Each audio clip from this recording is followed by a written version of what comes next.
Hey guys, welcome back to another video. Today we're going to be talking about the darkest TikTok iceberg part 2. My most requested video ever on my channel. The last one completely blew up with 800,000 views. So thank you guys so much because the last time I made the iceberg, we were at 85,000. Now we're closing in on 150,000 subscribers. So if you like my personality by the end of this video, make sure to subscribe and maybe you could watch the 100,000 celebration, hopefully, because the goal for that one is 50,000 views and 10,000 likes. Anyway, I'm not going to explain how an iceberg works because this is part 2. Also want to mention that just like last time, this list is not going to be from most known to least known. It is going to be from most tame to most gruesome. Be sure to credit me. A lot of people have been reacting to my old video and they don't credit me in the description. Only one channel did that, so please, if you're going to react to this, credit me. Also, I want to let you guys know I'm not only an iceberg channel. I know a bunch of you found me through that part 1, but I am not an iceberg channel. I love making videos, basically. So if you like that, make sure to subscribe. But, you know, I make whatever I want. So if you guys like my personality, make sure to hit that subscribe button. And yeah, let's get started with the iceberg part 2.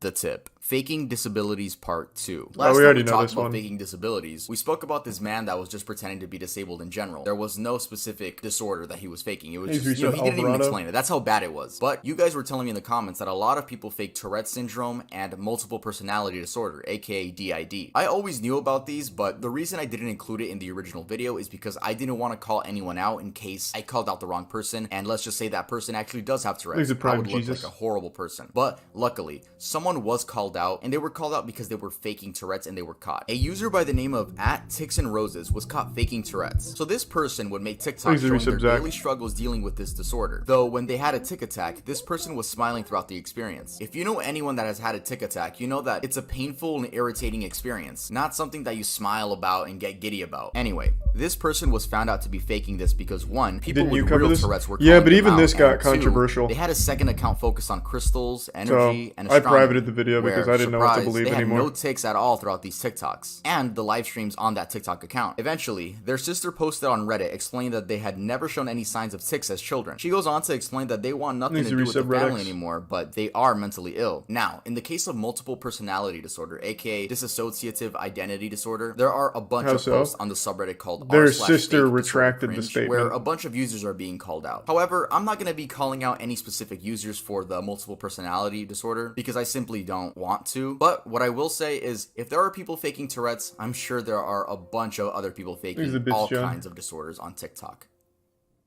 Cryptic translations. In late 2020, early 2021, users found out that typing re into the comment section and then clicking translate would lead to creepy messages such as, "It's crying, it's weeping." Cry. What is the meaning of the word? Lame. It cries out behind you. Suffering, it's all right. At first, I thought people were just changing the code or, you know, basically glitching out the TikTok system in order to make these comments look creepy. We're still in the most tame section, though. It was a genuine glitch that anyone could do. You could type it out and it would translate to that. But trying it out now in 2021, it seems like it has been patched by TikTok. So, I mean, I got it to work on one comment, if that means anything. Dissociative identity disorder is a new favorite thing to fake. Why does re translate to that's still very popular on TikTok. According to Google Translate, the word re and its variations could be translated to Maori, an endangered language spoken by one of the indigenous tribes of New Zealand. According to the Maori dictionary, the word re means to be angry, annoyed, or enraged. It does not mean Rihanna. The word ear, on the other hand, is detected as Shona, or I'm not going to pronounce that. I'm going to butcher that. One of the native languages of Zimbabwe and South Africa. So at the end of the day, it seems like TikTok was going off the Maori definition of re, but it would like glitch out because it interferes with the other languages, leading to some very messed up translations. Confused_me2. Confused_me2 is a TikTok account that one of you guys said I should include. So while editing this video, the account actually got taken down. But I think I described it with enough details for you guys to understand what's going on. So I'm just going to put some stock images as I talk about the account. Also, I really want this in the iceberg because I want to let you guys know to not believe everything you see on TikTok. The account only has 2 posts, and one of them shows someone squirming around in a garbage bag, and the other shows a river. The song playing in the background is I Feel Fantastic by Tara the Singing Android, a video we covered on the darkest YouTube iceberg. Anyway, the watermark says the video belongs to Devin KB816, but it seems that account has been deleted. I do think this is fake because, I mean, come on, it just looks so staged. It's like some teenagers just wanted to prank the TikTok community. And also, if you it's very easy to do that. First of all, you wouldn't upload this. Second, if that person in the bag shouldn't Dan. have their feet out, because then you can see their skin color. Now you could tell that they're a light-skinned person. All the community in that area would have to do is see who's been missing recently that can match that skin color and, you know, probably trace it back. And that was just me thinking about that. Imagine what detectives would be able to do. So yeah, I wanted to include this on this list on the tip because, guys, don't believe everything you see on TikTok. And imagine, like, I'm still gonna believe everything.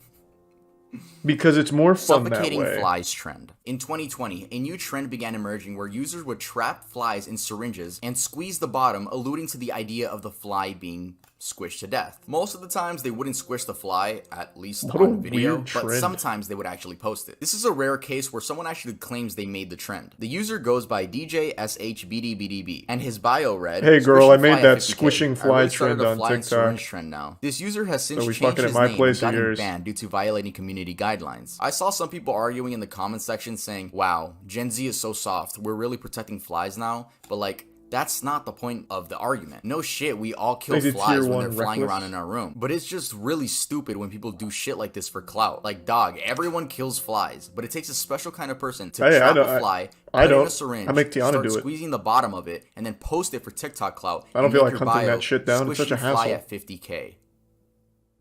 The surface. Skinwalker dog. Before I get into this, let's go over the definition of skinwalker. In Navajo culture, a skinwalker is a type of harmful witch who has the ability to turn into, possess, or disguise themselves as an animal. One day, a woman posted a TikTok of her dog opening the door from inside the bathroom. She screams, "Oh my god," as the dog looks at her and closes the door again. The comments were full of people telling her that her dog was a skinwalker. Look, if the doorknob was... yes.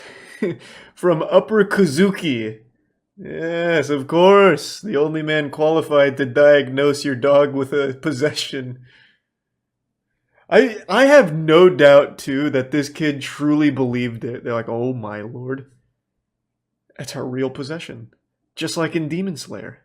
Skinwalker. Look, if the doorknob was spherical, then yeah, I would be creeped out too. But the owners then showed that the doorknob was one of those lever type doorknobs. So, you know, my that's dog how opens the dog doors. opened the door. There is a whole community on TikTok dedicated to finding skinwalkers, but let's be honest, most of them are fake or just misunderstood. Bolivia College Incident. The Bolivia College Incident is another one of those situations where users would just upload these shock videos onto TikTok until they get taken down, because that's how a lot of you guys told me you guys found this video. Anyway, this clip showed a bunch of college students on the 4th floor all cluttered up together. Eventually, the railing breaks and students begin falling to their deaths. It's so scary seeing this one girl about to fall to her death, but is pulled up by a colleague. Usually I know about these shock videos that go around. I've never heard of that. No idea that this even happened. So thank you guys for informing me. Also, to the people posting this to get clout or likes or just shock value. Fuck? When did that happen? I've never heard of that in my life.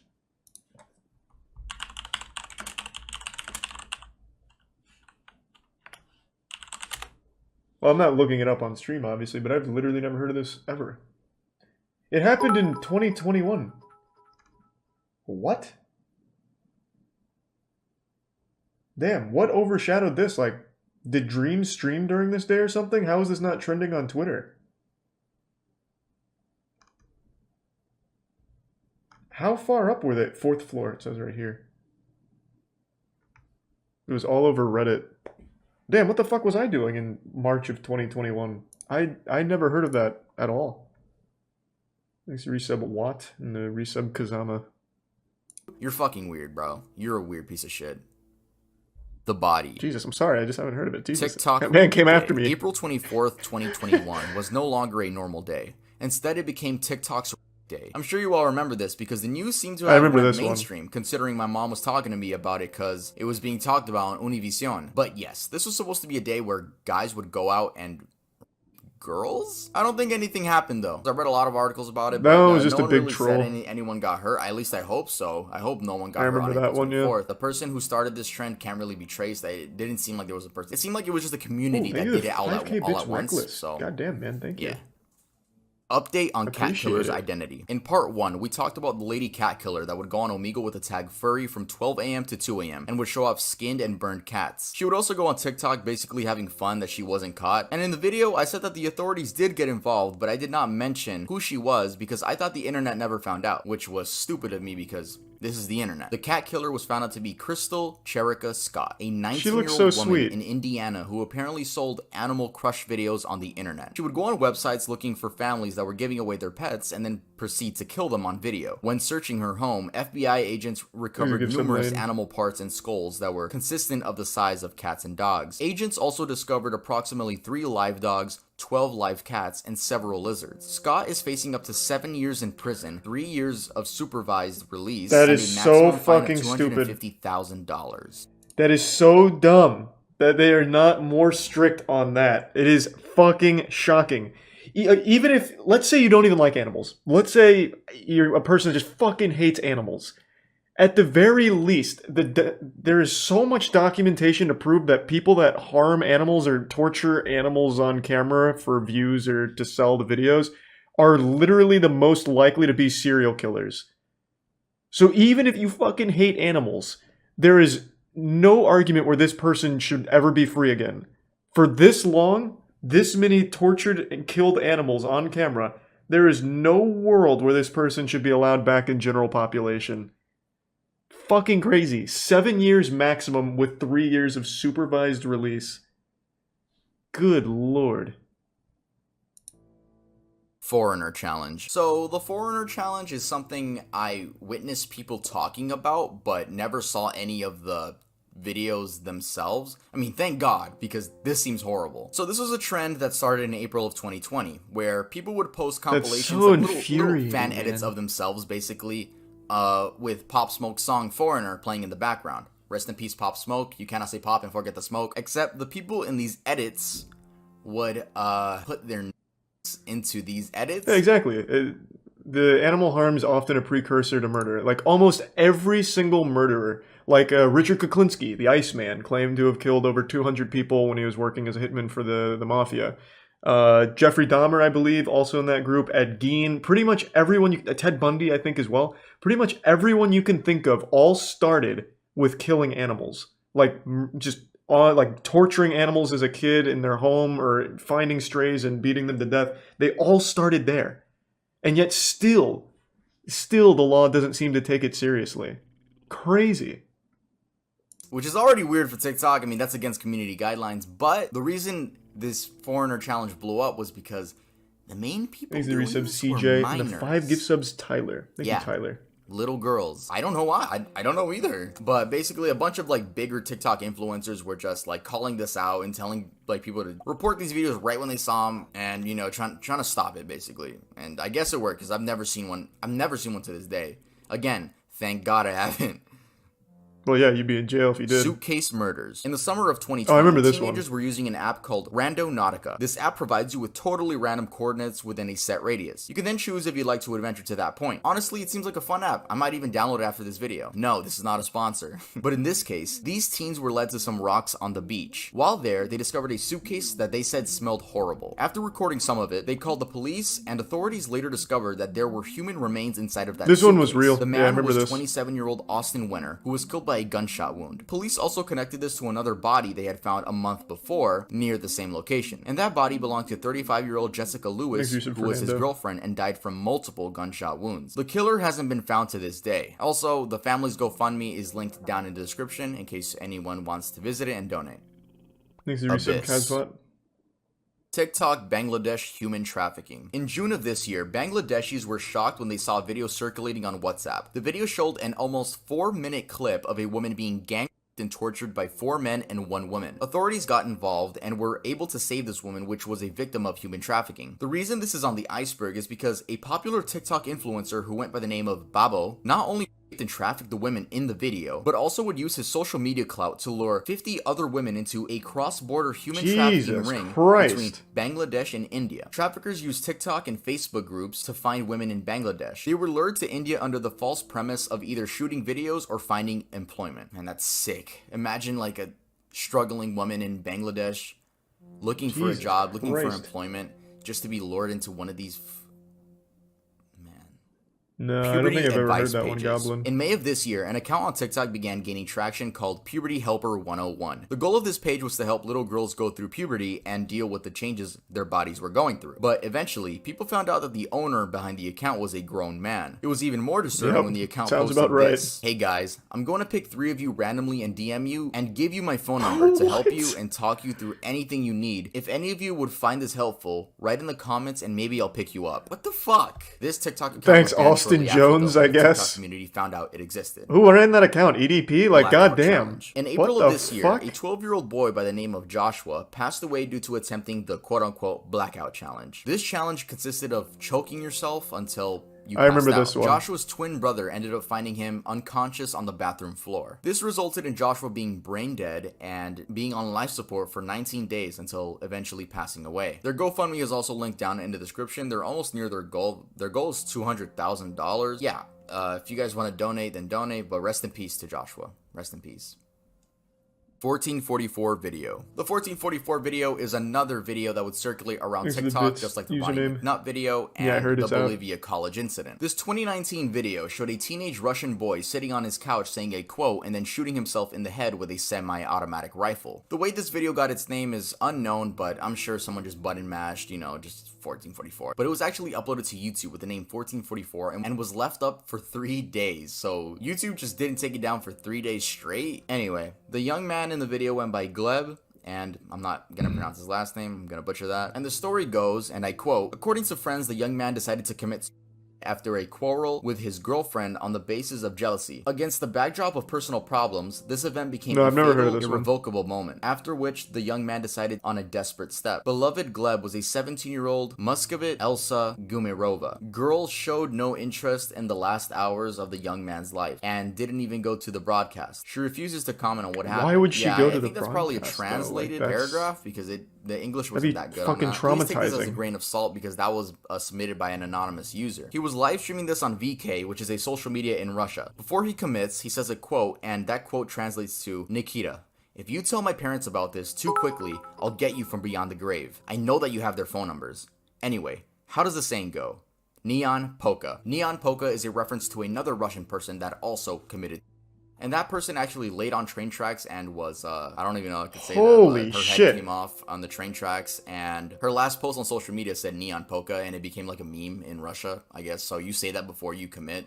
What a fucking to make matters even worse, Gleb's awful way to go out. The video from his account, so she had to sign in and delete it because I guess VK just wasn't taking it down. Sub-zombie.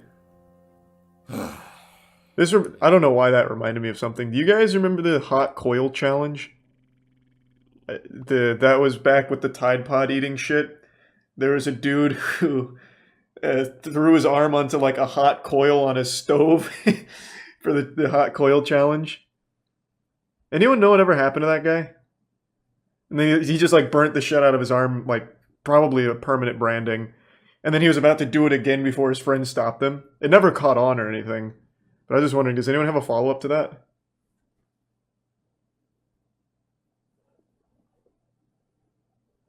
No follow-up? Damn. He's got nice scars. No, he's got stupid scars because it was literally just a hot coil. So his scar is just going to look like a pile of dog shit on his arm.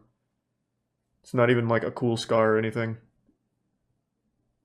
Thanks to Tier 1. London resub zombie. I guess no one knows what happened to the guy. Chao Kiyome. Chao Kiyome was an Asian TikTok influencer with over 100,000 followers who was also a crane operator. She would make videos showing her daily life and made innocent videos. One day, while live streaming, she accidentally misstepped on the crane and fell 160 feet to her death. There is a video of this, but it doesn't show anything because the phone's just like rapidly spinning in the air. Yeah, I mean, rest in peace to her. I don't know if this was one of those like shock videos where people would just post it on TikTok. I'm sure it was. If you guys are telling me in the comments, I mean, I'm sure people would post this too, which is so fucked up. Stillborn TikTok. Mothers coping with the loss of their unborn children isn't anything new. I guess it just comes to a shock to people when they see it on TikTok or any other form of social media. The loss of a child weird is to do that. I never want to feel, let alone a child that you never got to I knew about Most women cope with this loss by holding the child in their arms and pretending that they're alive, even if it's just for a few hours. Usually it's done right after the delivery. I guess. A lot of you guys were telling me about these mothers that go through these traumatic experiences, and I feel like you guys wanted me to really go in on it, but I'm not. It's just these women coping with a horrible scenario. If it's how they cope, then let them. And if you don't like it, then keep scrolling. Even in the case of this one woman everyone was attacking because she seemed quote unquote happy in her videos. Now, I understand everyone on the internet. I know which one he's talking about. A woman holding a dead child. And yeah, smiling while holding a dead body is something I'm sure none of us would expect to see. But I hope none of us have to go through what this woman had gone through. And not only her, but the millions of other women that deal with this that just don't post about it. It's kind of weird to post it. It is. On your For You page, it absolutely is. It's fucking stupid. Just keep scrolling. Again, it just feels like Sierra mom's Halseth trying to make everything likes on TikTok. Sierra Halseth and 18-year-old Aaron Guerrero were dating for some time, but Sierra's father did not approve of their relationship. The reason for the unapproval is unknown. Perhaps it was the fact that he was 18 and she was 16? Anyway, these two teenagers ended up murdering Sierra's father due to him not approving of them being together. The creepy part is that they posted this TikTok acting like it was a normal thing to do. I don't know what to say. Welcome back to our YouTube channel.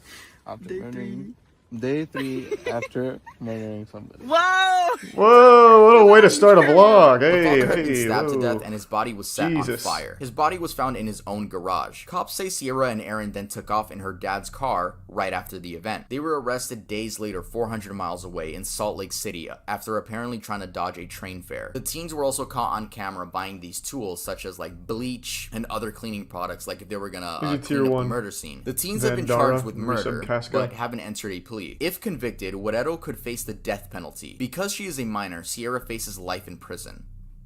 That's CP/gore profile pictures. Again, you guys requested this, but this one's pretty self-explanatory. I'm happy I haven't seen any of these, but you know how on TikTok with there was like an update a couple updates ago where you can now set your profile picture and you can also set like a video profile picture. So I think people were abusing the video profile picture thing, and whenever you would click on their account, it would play a clip of CP or gore, which is so like, bro, why? You're weird. Yeah, I'm assuming there was well, it's more than weird. It's gross. It's a fucking crime. Like, so yeah, that's it for part 2 of the darkest TikTok iceberg. I think we're done because it was even hard to come up with this list. If I earned your like and if I earned your subscription, please make sure to leave a like and subscribe to the channel. My next video is going to be a really nice video. It's not an iceberg. Like I said, I am not an iceberg channel. So don't we already did part 1. I'm an iceberg channel. I talk about anything I want. And nice. I only knew a couple of those. I knew more from this one than that one, actually. Yeah, we might as well just finish it, I guess. I can't imagine there's too much more that he hasn't covered, because he's doing really broad topics instead of, like, specific instances, or at least in this that he did. So yeah, we can finish it. Hello guys, welcome to the darkest TikTok iceberg part 3, the final tier. I do want to start by explaining how this video is going to work, because it is a little bit different from the first 2 parts. So first I want to start off by saying I'm not an iceberg channel.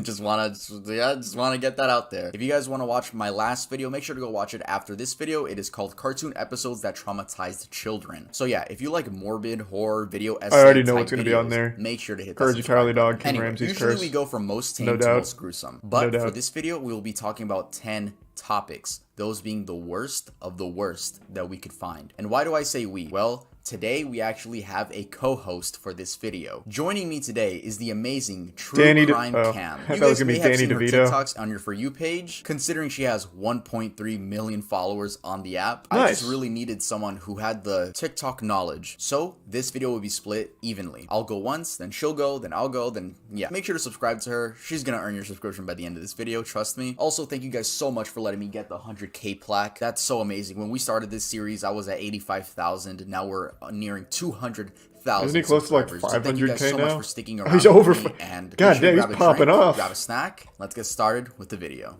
Jesus. I feel like he was at 500K like a day ago, or whenever we watched the first part. Jonathan Melindo. I don't want to say his actual name, simply because I think YouTube demonetizes whenever you say his name. That's why we're going to go with Jonathan G. You guys most likely have heard of this, but let's keep talking about it. Jonathan G was a TikTok account that appeared in 2020, but the original account has since been banned. To understand exactly who and what Jonathan G is, first we have to go back to 2016 and inform ourselves about the Blue Whale Challenge. The Blue Whale Challenge began in Russia and was basically this game where anonymous users on the internet would manipulate young teenagers into themselves. The challenge would last for 50 days and you were supposed to do one challenge a day. The last challenge involved jumping off of a high building. It is believed that Rina Palenkova was the first victim of this horrible game. We spoke briefly about her in part 2. This happened again in 2019 with the infamous Momo picture, which I can't show or else this video would get demonetized. YouTube does not like this image because of just how controversial and popular it became and the negative connotation it carried with it. Then in 2020, the same type of challenge returned, but in the form of Jonathan G. So, where was the first sighting? Apparently, the first sighting of any of these accounts was on TikTok, going under the username @JonathanG54. I remember the Momo thing. Eventually, more and more people began adopting this Jonathan G persona. These people would message others on TikTok, Instagram, Twitter, and Discord, and force them to play their game. Yes, this game involved harming yourself and eventually committing. If you're wondering how these anonymous people were able to convince these young teens into doing these horrible actions, I don't think they did. Because they would threaten to dox, which means find your address, kill your entire family, and do other disgusting things. Usually, they would send a link, and if the victim clicks that link, their IP address is leaked. Then, all the Jonathan G accounts would have to do is copy and paste that into an IP address finder, and boom, he has enough to scare a kid with. So now that we all know this is just Blue Whale 3, who is the real Jonathan G, and who is the person in the images? Well, the origins of the name cannot be traced back to anyone. I'm assuming it's just a random name someone came up with and everyone else just rolled with it. But the person in the images is Samuel Kanini, aka Dusky Sam. He wrote on Twitter, "Hello everyone. This Jonathan G madness seems to be terrorizing a great many young, impressionable people. The photos and videos are mine from 2012 to 2013. They were for my own amusement then, not for some modern day thrill seeker looking to scare and bully people. If you get some message from anyone starting up some game, do not engage with them. Do not let them into your life. This world has enough real problems, and suffering or dying for someone's cheap pleasure should not be one of them." Sadly, this game and all the other versions of it have resulted in a lot of kids committing. Well, I don't think so. If I remember correctly, I haven't done research on this, but I do remember that Momo thing. I don't remember Goofy, whatever that is. I remember that guy's face, but I don't remember that being anything like further than that. But the whole Momo thing was all just a complete hoax. It was all completely fake. No one actually like hurt themselves or anything like that. I don't even know what I type in to find it. Momo related deaths, maybe? Let me see. Oh, that's what it was called. The Momo Challenge. Yeah, the Momo Challenge hoax. I don't think there was an actual case of somebody, you know, killing themselves from it. Who Momo is? I don't know why you asked that so awfully, but it's this thing.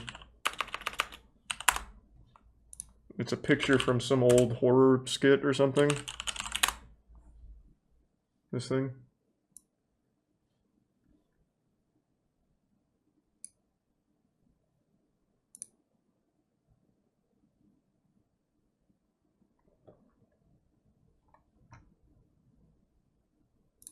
Yeah, I'm pretty sure no one ever actually hurt themselves. It was just people making it up, and then places like Mirror ran with it. So like, here's Mirror's headline. Momo Challenge victims revealed, kids as young as 12 killed by twisted craze. But I don't think any of it was ever actually real.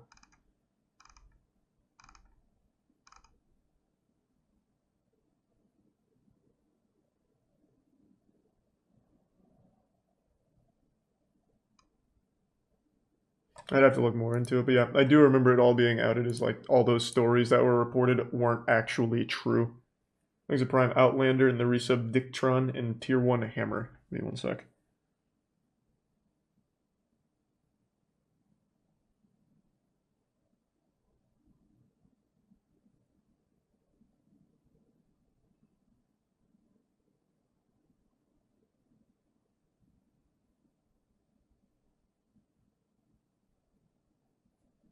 Okay.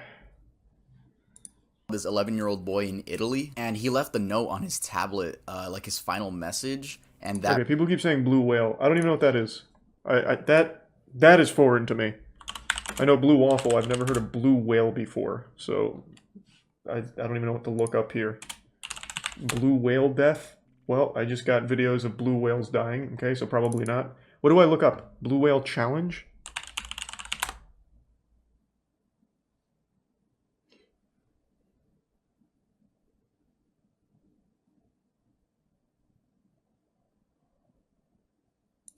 Okay, let's see.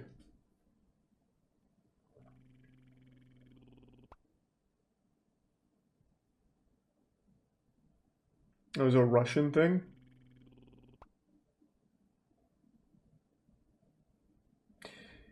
The piece, so there was initially an article that came out linking multiple children's suicides to the Blue Whale Challenge, and then it is critiqued by saying the piece was later criticized for attempting to make a casual link where none existed. None of the suicides were found to be a direct result of the group activities. Claims of suicides connected to the game have been reported worldwide, but none have been confirmed. That's what he's talking about. Well, I know, I'm just saying, like, I've never heard of the Blue Whale one, but none of this was ever, like, actually confirmed, ever. At Red, I love you, Mom and Dad. Now I have to follow the man in the black hood. I have no more time. Forgive me. I just can't believe people are out there trying to manipulate kids into doing this. Just why? Because it's fun? Because it's cool? Like, if it makes you guys feel any better, people actually were caught trying to be this Jonathan G character, and they were sent off to prison. And thank you for the tier 1. Hello everyone, I'm Cam, aka True Crime Cam on TikTok. I also have a YouTube channel if you want to subscribe.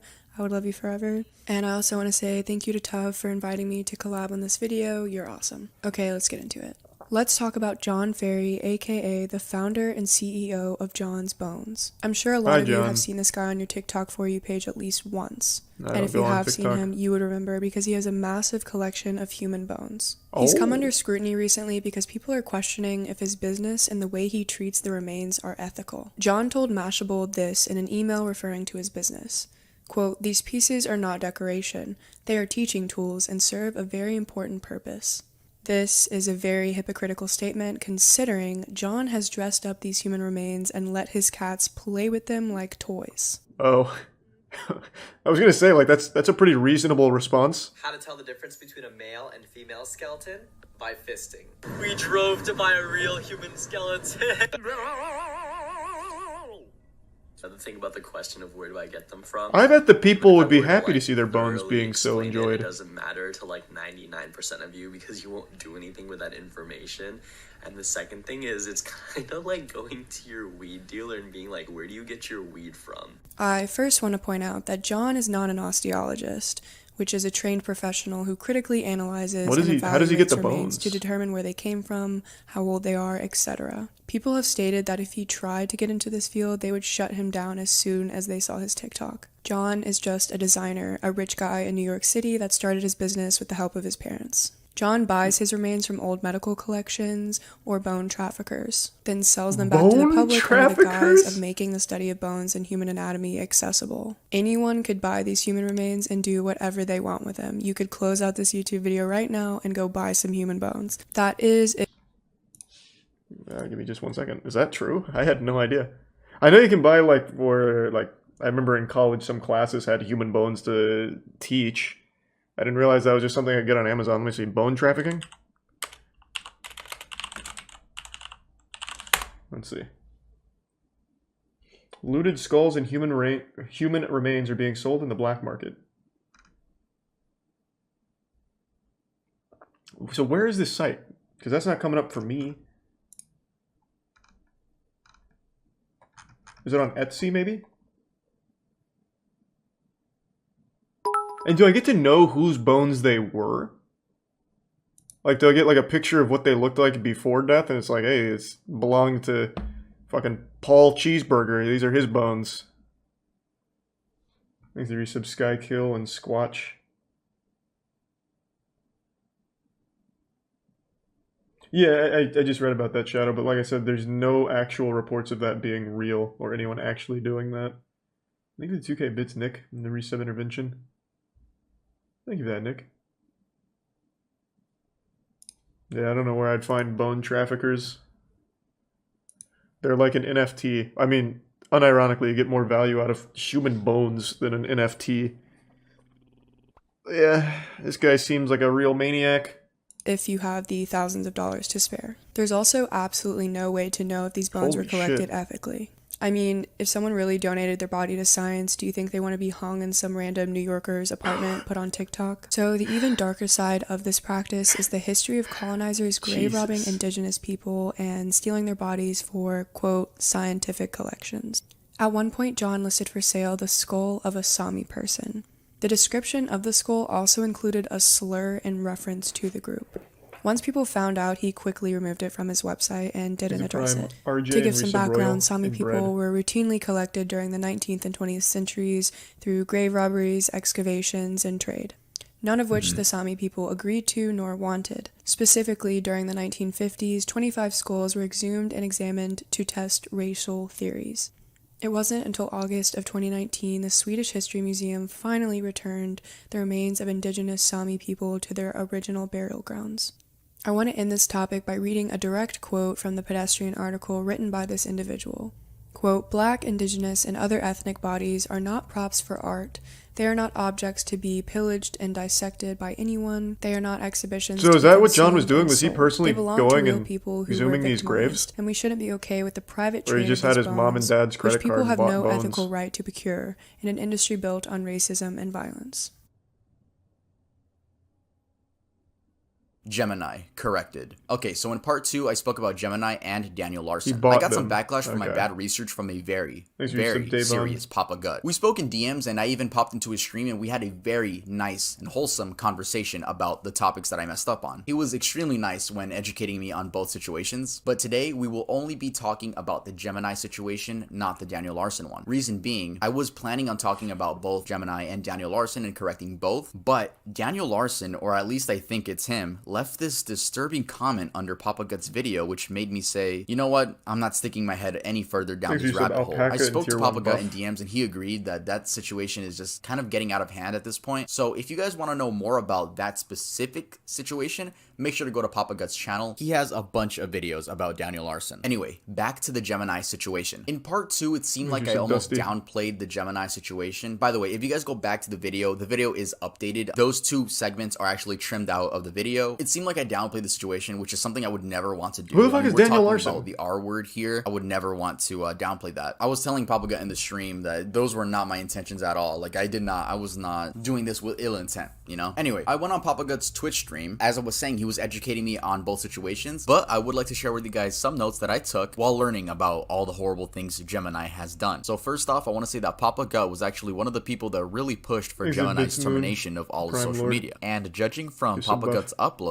it seems these stories I'm about to tell you happened in 2020, or were at least revealed in 2020. These stories are not in chronological order, but they are all true. Trust me, I tried finding it in chronological order, but wow, there is a lot to cover here. So I'm going to give you guys my main bullet points. Gemini registers as a miner on Yubo to talk to other miners. This isn't necessarily illegal, but the implications of this are very odd. Gemini has sex with a 15-year-old not knowing she was 15, and him being 19. Then Snapchat screenshots came out revealing that when he did find out, he still wanted to have phone sex. And him having sex with a 15-year-old is still illegal. Like, that's extremely illegal and irresponsible. As influencers, we're supposed to make sure that the people we carry conversations with on the internet are over 18. Gemini was an RA in a college dorm and would be creepy and break into girls' dorms, sit on their beds, and wait for them to come home. This resulted in Gemini being kicked from the school due to sexual battery. Papa Gut says he received this info. Did he pull the naked man? College. A girl came out with her story about Gemini in which she showed images of her bruised body and claimed that she was drunk, so Gemini took advantage of this, drove her home, and R-worded her. I in no way meant to downplay the situation when I first talked about it, and I'm sorry to anyone if it seemed like I was downplaying the situation. I don't even know what you said about it. It was all my fault. It was just bad research on my part. I don't remember. Gemini has since returned to Instagram as ZZER_00, where he took the religious route and praises God every chance he gets. Happens every time. You can even tip him or buy a cameo from him, which I said in the original video, which is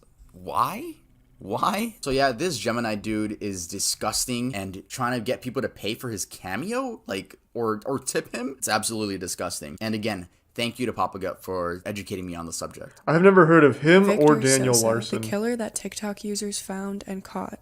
So on February 23rd of this year, Daisy De La O was fatally stabbed outside of her family's California home by her ex-boyfriend, 25-year-old Victor Sosa. Her body was discovered the next morning by a property manager, covered by a roll of carpet. Victor was a suspect immediately after her death, but he had already fled the country. Daisy's family and friends decided that they weren't going to sit by and wait for authorities to act, so they launched an investigation of their own with the help of TikTok. They posted videos and images of Daisy, shared her story, as well as images of Victor calling for people to share and find him. They used the hashtag #JusticeForDaisy. Luckily, the videos landed on the right For You pages, and tips started rushing in. Victor Sosa had been spotted working at a bar in Mexico called Papas and Beer. The person who sent this tip in said that Victor had been working at this bar for weeks and was living his best life like nothing ever happened. The tips were confirmed by authorities, and Victor was arrested on July 2nd. He was transported back to LA and pleaded not guilty to the murder of Daisy. Daisy had ended her relationship with Victor just weeks before her murder because he had allegedly been This was not the story I thought it was. Victor then texted her, convinced her to come outside, and that was the last time she ever saw her family. Daisy's mother, Susanna, told the media this, quote, "He took a part of my soul and I can never get it back until I reunite with her again. I hope he remembers my daughter's face every single minute of his life. I hope he rots in jail and never hurts anybody else." Susanna wants justice for her daughter and hopes by telling Daisy's story that other young women will find the strength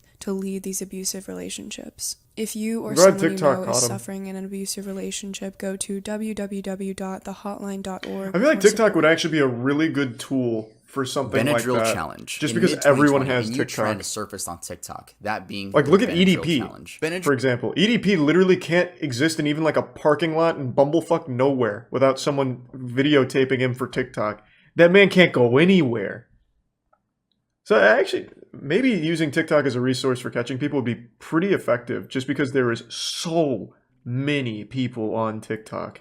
Benadryl is an over-the-counter drug that anyone of any age can buy. It's used to help relieve symptoms of hay fever, other allergies, and the common cold, as well as itchy skin due to insect bites. Teens began taking more than they were supposed to experience the high. Overdosing on Benadryl can lead to abnormal heart rhythms, hallucinations, seizures, and even death. So the typical dosage for Benadryl is 25 to 50 milligrams. These teens were taking 12 times more the expected amount and taking 300 to 500 milligrams. A teenager in Oklahoma died from this challenge, and several other teens were hospitalized. An unthinkable tragedy. An Oklahoma teenager dies How is as it a result unthinkable? of the latest TikTok It's a challenge. Benadryl TikTok is also blamed challenge. for the hospitalization of at least 3 teenagers in Texas earlier this year. While young people may... Now, I couldn't find any of these TikToks, probably because they were all taken down, but even if I did, I wouldn't be able to show you guys. If any of these trends come back, like try to make a comeback, please guys, don't let this happen. For the love of God, don't overdose on drugs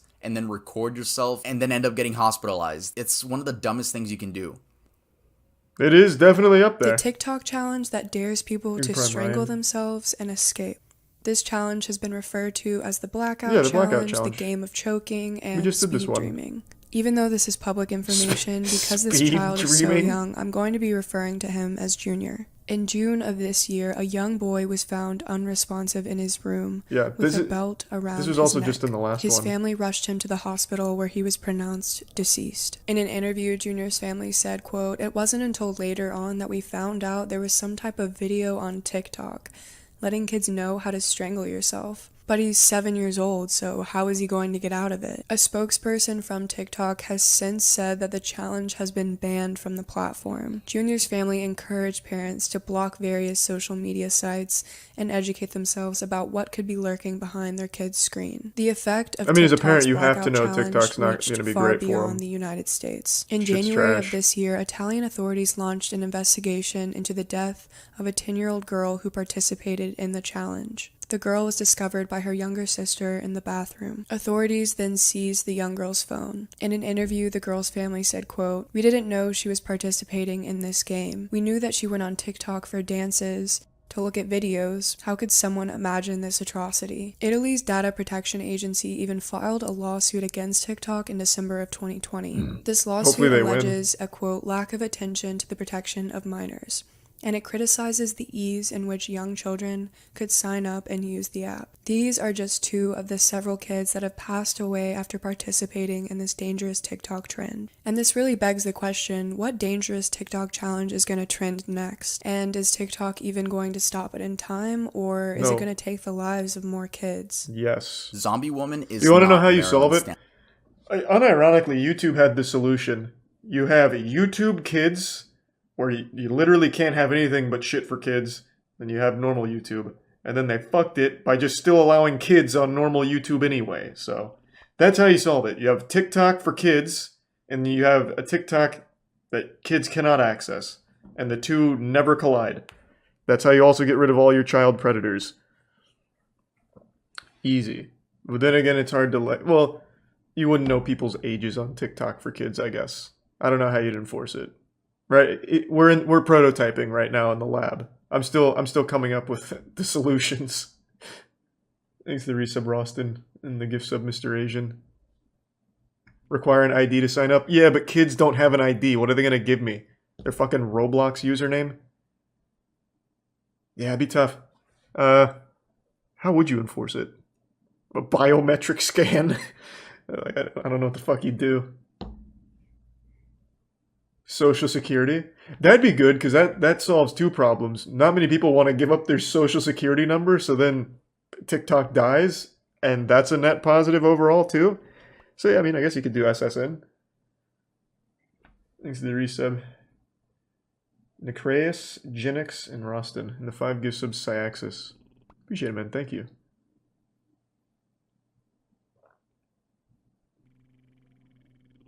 Stanley. In part 1, we spoke about a woman in Seattle, Washington who was clearly in distress. Many of you were telling me in the comments that the woman in the video is a woman by the name of Marilyn Stanley. At first, I thought so too, but after more research, these 2 cases are actually completely separate. These are not the same people. The Marilyn Stanley case took place in Kentucky in 2017, and she was not recorded by anyone. The story goes that this woman was in an abusive relationship with her then boyfriend, named Zachary. Throughout the relationship, he would beat her, and she didn't leave because he threatened to kill her if she tried. Eventually, she was over at his house, and out of nowhere, he punched her repeatedly in the face. She sobbed and said, "Why are you doing this?" And he said it was because of a Facebook post. She was tagged in a post by some random guy, and Zachary ended up seeing that. But the guy wasn't so random. Marilyn actually went to the park with her son and her female friend. That random guy just so happened to be a friend of her female friend, and he just came up saying hi, you know. I guess they ended up taking a group picture where then he tagged her. He dragged her to his bedroom and continued beating her. Then his pit bull came and bit half of Marilyn's ear off. She blacked out and woke up to Zachary smirking, and he said, "Look at you. You're bald. Now nobody's gonna want you."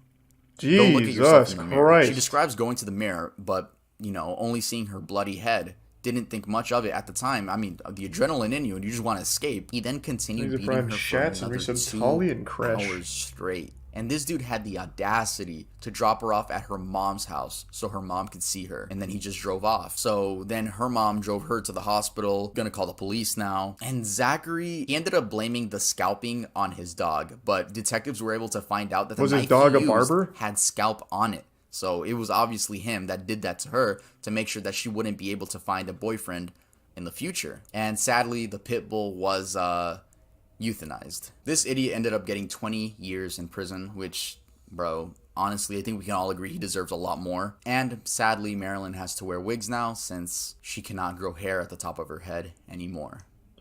God damn. TikTok helped identify an Appalachian Trail killer. Because that video looked like it was like makeup or something. I thought it was like from like a horror set. Flowers Don't Growl. Holy shit. Went camping with her boyfriend at Fall Creek Falls in Tennessee. Taylor was just 5 months pregnant at the time and expected her boyfriend Chris to propose, so she heavily documented their trip. The morning after they arrived, most of the nearby campers left and they were left isolated on the campgrounds. That night, they heard a large boom and went to investigate. It ended up being a car crash about a half a mile away. They just went over and made sure that everyone was okay, and after police arrived, they made their trek back to their campsite. Ahead of them, they saw a man with a flashlight sprinting to the bathroom.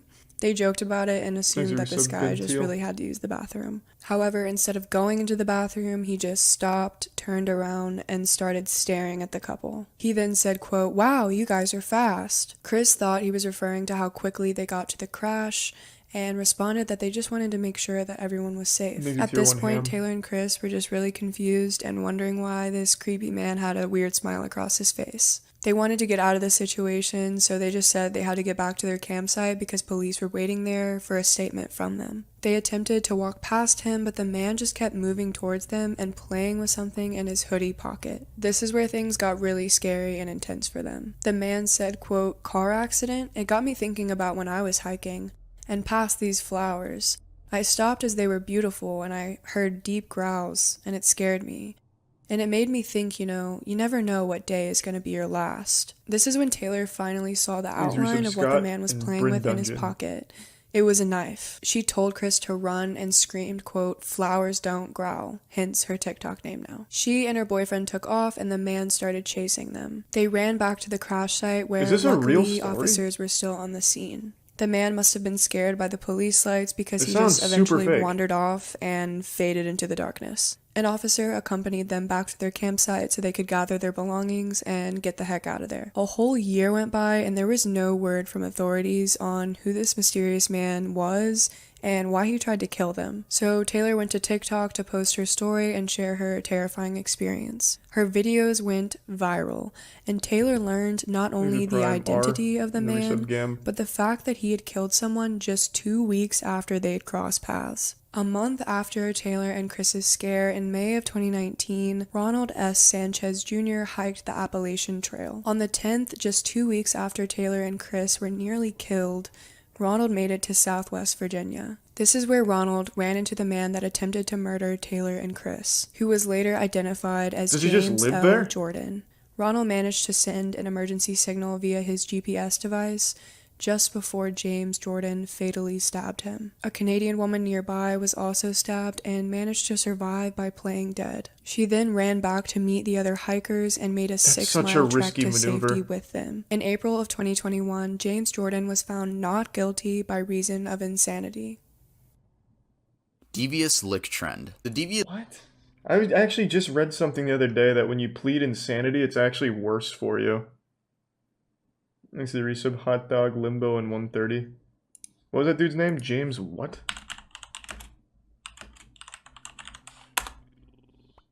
Oh, my fucking searches are all fucked up now. It's just putting bone trafficking at the end of everything I Google.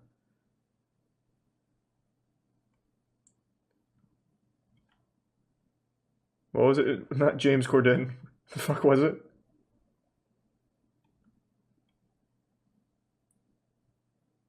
I was reading that, like, if you plead insane, it is significantly worse. Then you're just confined to a mental institution for, like, your entire life with no chance of parole or anything or some shit like that.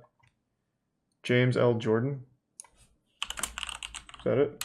Oh, yeah.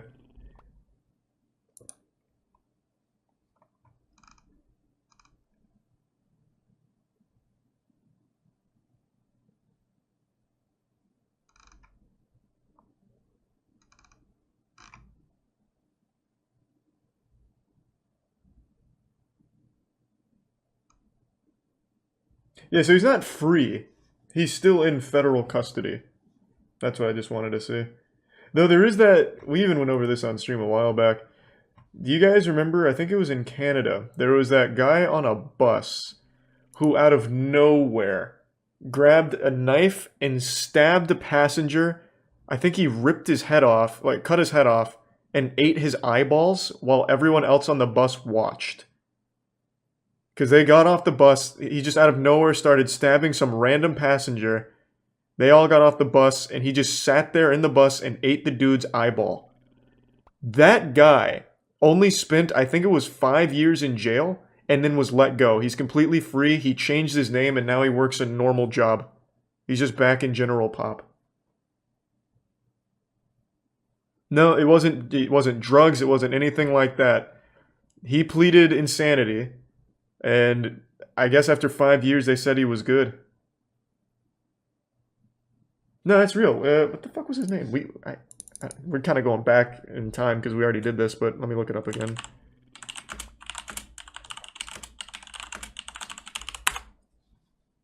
The killing of Tim McLean. But who's the killer?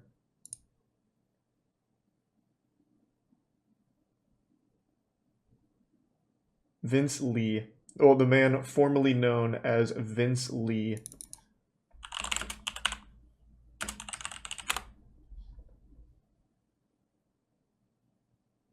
Vince Lee was found not criminally responsible in the killing of Tim McLean. Bro, I don't know who he hired in court. He must have got Saul fucking Goodman. He was found not criminally responsible for the beheading and consumption of Tim McLean. So he was discharged in 2017 and changed his name, and he's back to business as usual.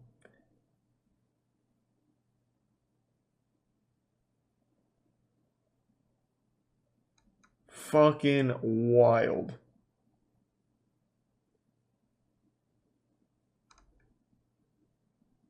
He spent 7 years, though. It was 7 years, not 5.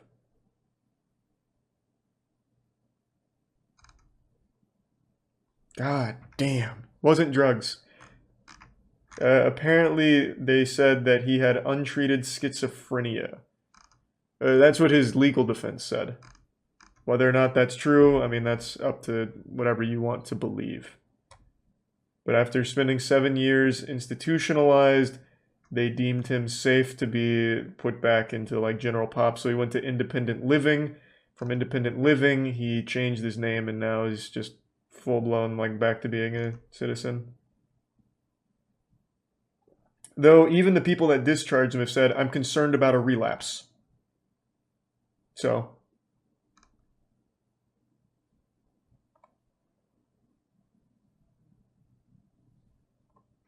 the man ate someone. Yeah. Not only did he eat someone, he ate like the worst part of someone. He ate a fucking eyeball. You know, like, push comes to shove, you and me, we're trapped on like a mountaintop, we're running out of food. The first thing I'm eating from you is not going to be your eyeball. I'd start with something that looks a little familiar, like maybe like your leg or something, like nibble on your calf. I would not start with an eyeball. Thanks to the resub, Bob, Lunar, and Straight Up. And the Prime Sinister.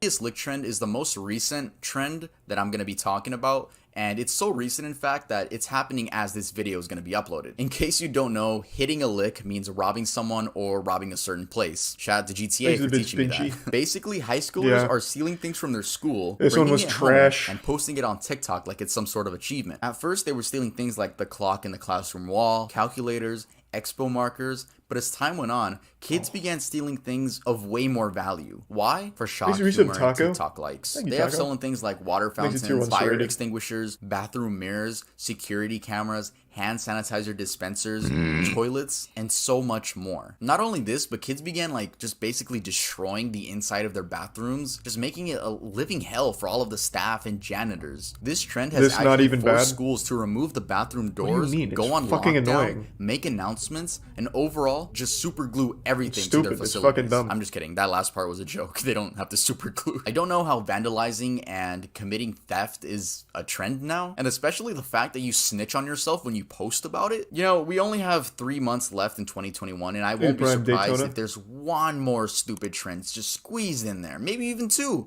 but I won't be surprised if we get one more stupid trend by the time this year ends. TikTok user Frey Todoroki. A Brazilian TikToker who goes by Freya conspired with 2 friends to kill a girl. I'm really sorry if I slaughter the pronunciation of any of these names in this story. 19-year-old Raíssa Borges wanted to know if she was a psychopath. To test this theory, she conspired with 18-year-old Freya and 22-year-old Jefferson to kill a petite person that couldn't fight back. They made a list of 3 possible victims, eventually settling on 18-year-old Ariane Laureano. That's what they decided to test. On August 24th, the group invited Ariane into the woods to hang out. Ariane texted her mom that she was hanging out with friends and she'd be coming home shortly. However, Ariane never returned home and her mother never saw her alive again. The group planned the murder in great detail beforehand. They decided that after they were all in the car, they would start playing a specific song about murder. During the song, one of the teens then snapped their fingers, and that was the cue for Raíssa to attack Ariane.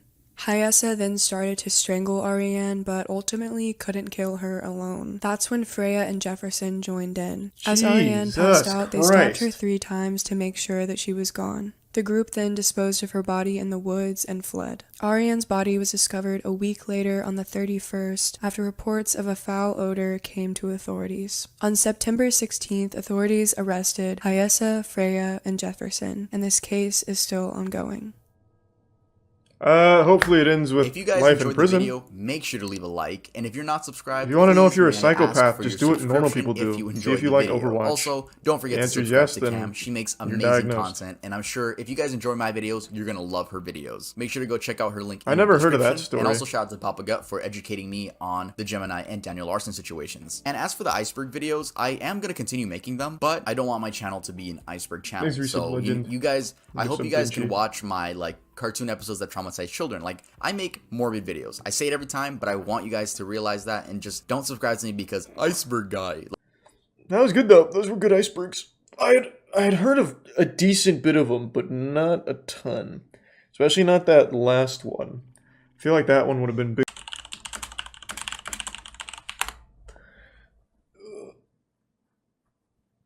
Oh, I actually remember this story. I haven't seen his video on it. But I remember, this was on Reddit. There was a random TikTok that was taken, well, at least this story, I guess the whole thing might not be connected. A random TikTok taken of a girl with a black eye and shit. And then Redditors actually were the ones that maybe potentially connected her to a missing persons case. I don't remember the result. I don't know if it actually turned out to be true or not. But yeah, I guess we'll check it out, sure.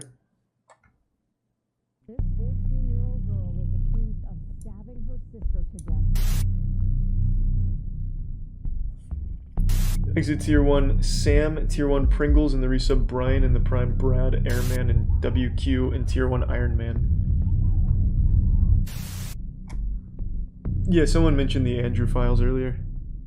Hey guys, welcome back to another video. Today we're going to be talking about the darkest TikTok Iceberg. Now this is a sequel to my darkest YouTube Iceberg, but this video is a lot more gruesome. Reason being, because in the YouTube Iceberg, we talked about just creepy videos on the website. Now for this TikTok Iceberg, we're gonna talk about real world events. In case you guys don't know how an iceberg works, which you should by now, honestly, it's a list that starts at the tip and ends up going all the way down to the dark abyss. As we go down, we begin covering topics that not the general audience knows about, but we're actually switching it up for this video. We're not doing it from most known to least known. We're doing it from most tame to most gruesome. This video gets really, really, really dark, and it sounds so ironic because it's TikTok, but you guys would be TikTok's a fucked platform. Also, I made this list. Here is the list. If anyone else wants to make a video on it, just make sure to credit me, and you can add on, remove, I don't care, but I made this list because this didn't really exist before. I hope you guys watch the whole thing. By the way, make sure to follow me on Instagram and subscribe to the channel if you are not already. Actually, don't subscribe yet. I'll earn your subscription by the end of this video. Hey. Without further ado, let's head on to the iceberg. The tip of the iceberg. Botting accounts. Like most social media, TikTok has underwhelming. Users that want followers can easily look Everyone up knows TikTok's botted the fuck. Google and be met instantly with millions of results. Most being shady websites. I saw some wild stories on that Iceberg though. Not only can you buy followers, but you can buy views, likes, and even comments. I don't know how lame you have to be to do that stuff. Hey, fun fact.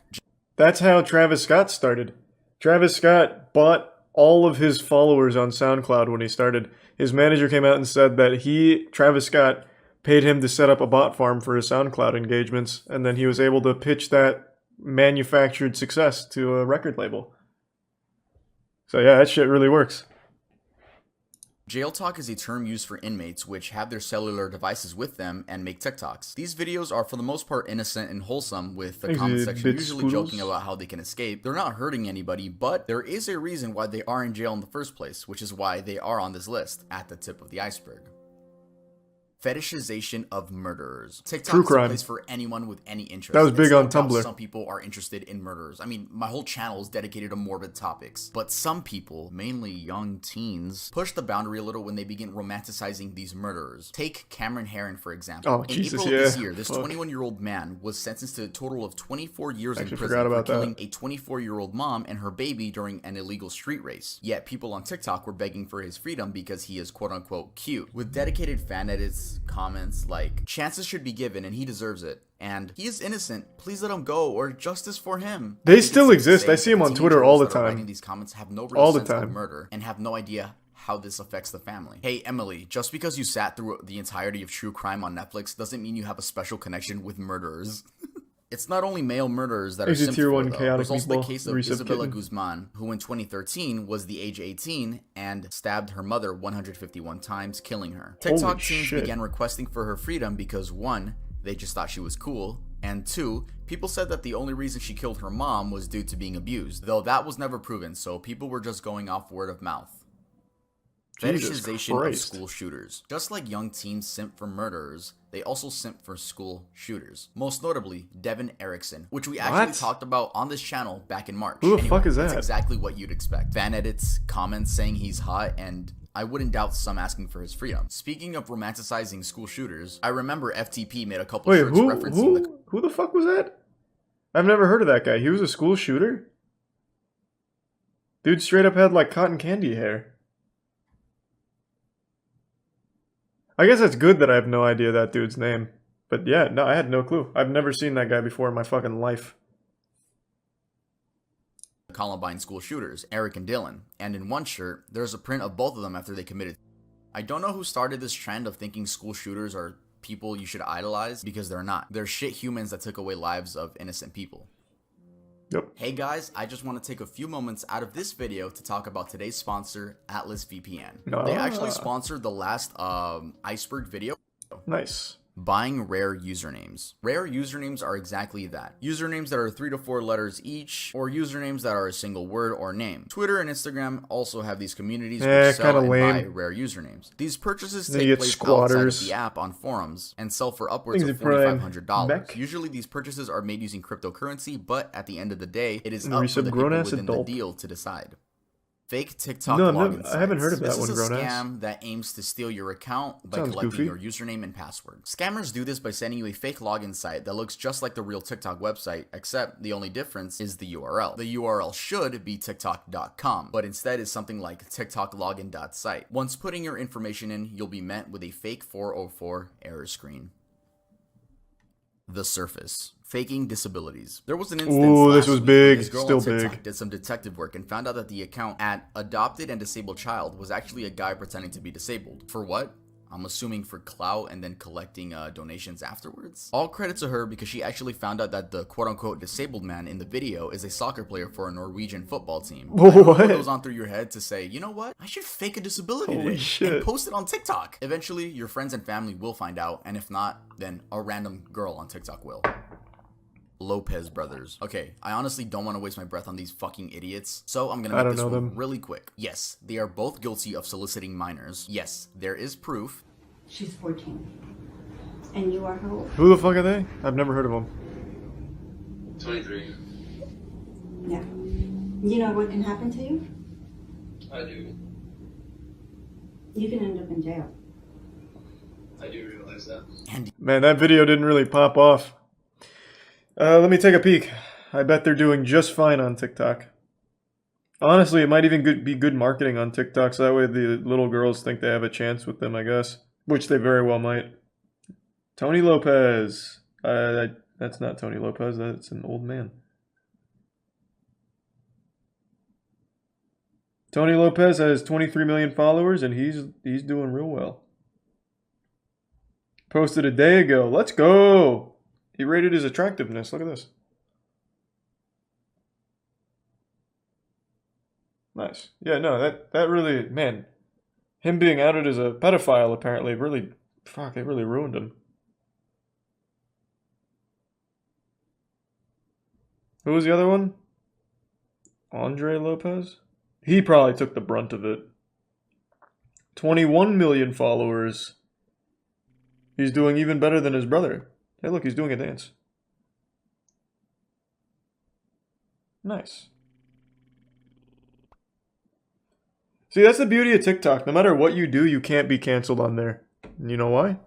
Because kids don't care. Kids do not give a shit. These two could have literally executed a child on TikTok livestream, put a gun to his head, blew their fucking brains out, and then did a dance on their corpse. Kids would have forgiven them.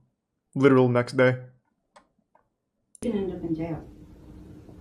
I do realize that. And yes, for some reason, little girls still love them. Oh, he even mentions it, yeah. Jarob. Jarob was a TikToker with 4 million followers. His content consisted of being politically correct and... yeah, that was it. His TikToks would get millions of views, and I'm sure you've seen him on your For You page at some point. Well, last month, multiple minors came out explaining that Jarob had groomed them. One of them, the one that got the most views, was a boy by the name of DYLG16. This person goes on to explain that Jarob is a disgusting hypocrite and abuses his clout to groom and prey upon underage boys. He goes on to say that Joe asked for his Snapchat during a live stream, and that led to Joe being invited to Zoom calls with his friends. Joe would send him and his minor friends online BDSM tests and would ask to see their scores so he could see what their kinks were. He then personally invited the 16-year-old minor to stay with him at a 1-bedroom Airbnb. He even offered to buy him alcohol. And if that wasn't damning enough, Jarob ended up deleting his account shortly after these allegations came out. Bro, if there's one thing I don't like, it's fucking groomers, bro. Get the fuck out of here. You're weird. You're weird. You're weird. Cartel TikTok. To be fair, that dude probably wouldn't have recovered. I think you're probably right. The people that are fine and uncancelable on TikTok are like the dudes that are decent looking. This guy stood no chance. This guy was fucked the second he got outed as a child groomer. But yeah, the other ones are doing just fine for literally being outed by multiple people for preying on minors. Weird.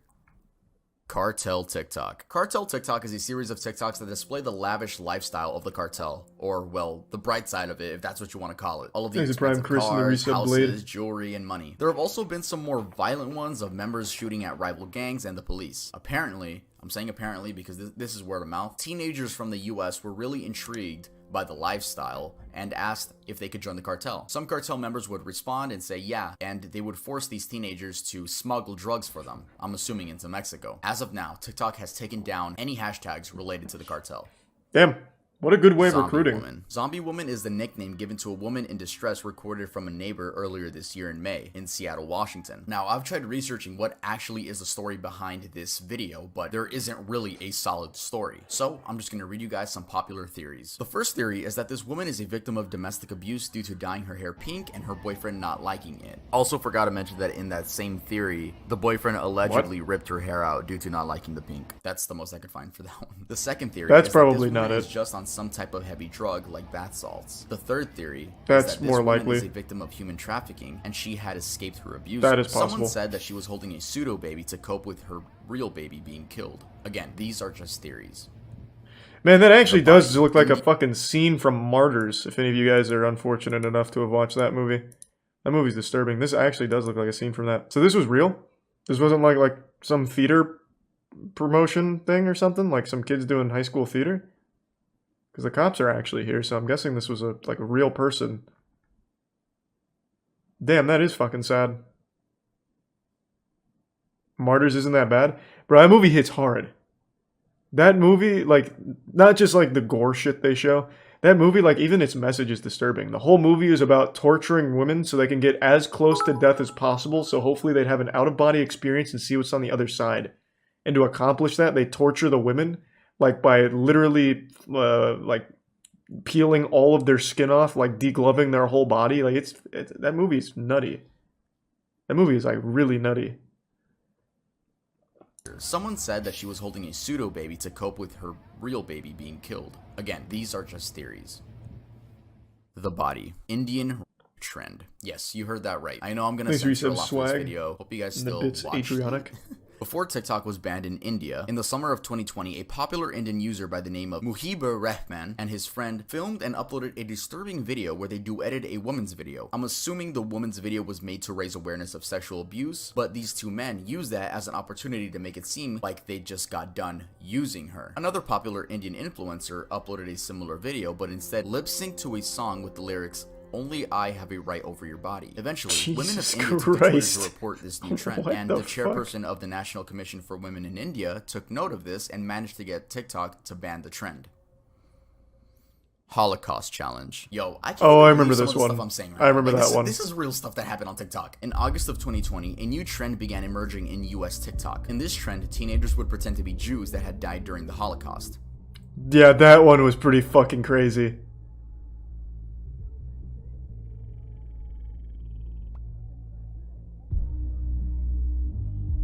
Diane Saltzman, the director. One thing I always found pretty interesting about this is what is the thought process here?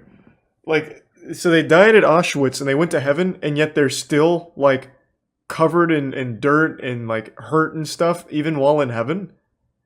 Like, that's gotta suck. You go to heaven in the same state you left the world. Like, if you get hit by a fucking train or something, you just go to heaven in pieces. That'd be terrible. What a horrible, like, entrance. Diane Saltzman, the director of Survivor Affairs at the U.S. Holocaust Museum, told Insider, imitating Holocaust experiences dishonors the memory of victims, is offensive to survivors, and trivializes the history. I don't know how fucking stupid you have to be to do this shit, bro. That's just weird and disrespectful. Fucking weirdo. I like that I could shit on these people and, like, there's no backlash because they all do stupid shit. Give me more ideas for Iceberg Part 2 for TikTok so I can shit on more people. Ronnie McNutt video. This one, I remember this one too. TikToks would be posted onto the app. Fuck, this one was heavy. Until the TikTok would then cut to a clip of a man shooting himself in the head with a rifle. Well, he actually shoots himself in the face, not like we're like right here. I'm sure you guys have probably seen the video. These TikToks were disguised as your average dancing videos, that memes, was a fucked up trend, fan cams, and everything else, but were meant to traumatize kids on the app. In case you're wondering exactly who started making these videos, there is no lead, but I'm sure we can all assume it was some edgy teen who just wanted to make some kids' days that much worse. The man in the video is Ronnie McNutt, age 33. A friend of his named John Steen, who was a live viewer of the stream, confirmed that the rumor of Ronnie doing this, quote, because his girlfriend broke up with him, is entirely false. He explains that Ronnie did this due to suffering from PTSD and depression. Oh, yeah, that one was super TikTok sad. Beheading video. In the summer of that this one was year, really fucking a video sad. began circulating on TikTok that showed a little girl dancing and then cut to a video of someone getting beheaded. We're assuming it's the Mexican cartel because they are speaking Spanish in the video. Everyone assumed this person in the video to be her. Well, spoiler alert, it's not. They're two different people. It's just a random girl and it cuts to a Mexican cartel video. Like the Ronnie McNutt video, this spread like wildfire. I'm sure people would just post the video itself or like cut the clip into a normal TikTok and trick people into thinking they're watching a normal TikTok, and then it cuts to that clip. Anyway, like I was saying, the girl dancing and the person in the other video are not the same person. That person is a man by the name of Rodolfo Bellucci, which coincidentally has the same body type as the girl. If you're wondering how a tween girl and a grown man were mistaken to be the same person, well, almost all gore videos seem like they're filmed on a fucking Chromebook, so the best you'll get is 360p. True.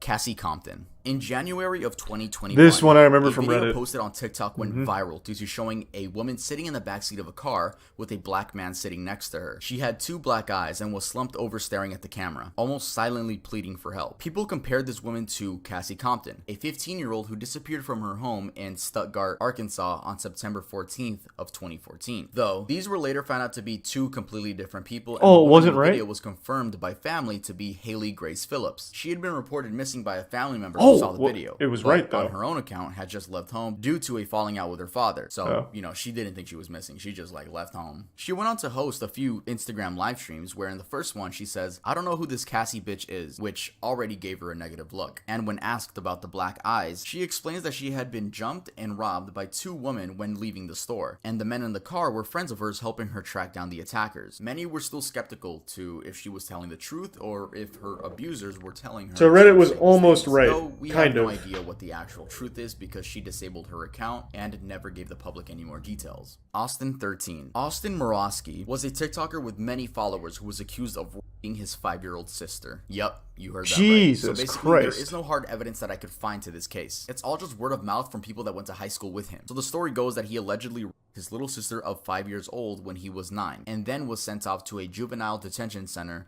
during high school. Yes, during high school, which is already weird as part of the story because to enter juvie, there's not like an age limit. You could be 6 and be in juvie, so theoretically, he should have gone to juvie right when he did it, not during high school. Or maybe the story is that the information got leaked while he was in high school.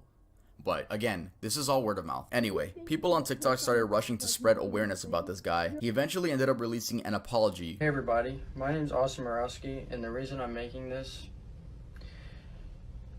TikTok is to educate my followers, friends, and family. Regardless of the lack of knowledge, he's reading it like a report. I, as a TikToker and a man, will continue to make my fans happy and entertained. I just want my true supporters to know that if you happen to get in the same scenario like myself, don't beat yourself up. Let this be a lesson to my followers and whoever's watching that words will and can affect someone's life, along with the cyberbullying. Which, by the way, is one of the worst apology videos I've seen. What? It's right up there with James Charles and David Dobrik. You'd expect him to be like, no, I did not rape my sister, or yes, guys, I did. Holy but shit. He just dodges the question. He acknowledges nothing. He tells his supporters that words can affect you and to keep your head up during hard times. He victimizes himself. I'm assuming this is why people think he's 100% guilty. Though we'll never really know because those juvenile records aren't available to the public since they're minors. What Lady the fuck? Cat Killer. Wait, what the fuck? That was actually like his response? I imagine he's doing just fine on TikTok. He probably didn't even need to do that for his TikTok followers. They don't give a fuck. What was his name? Austin13?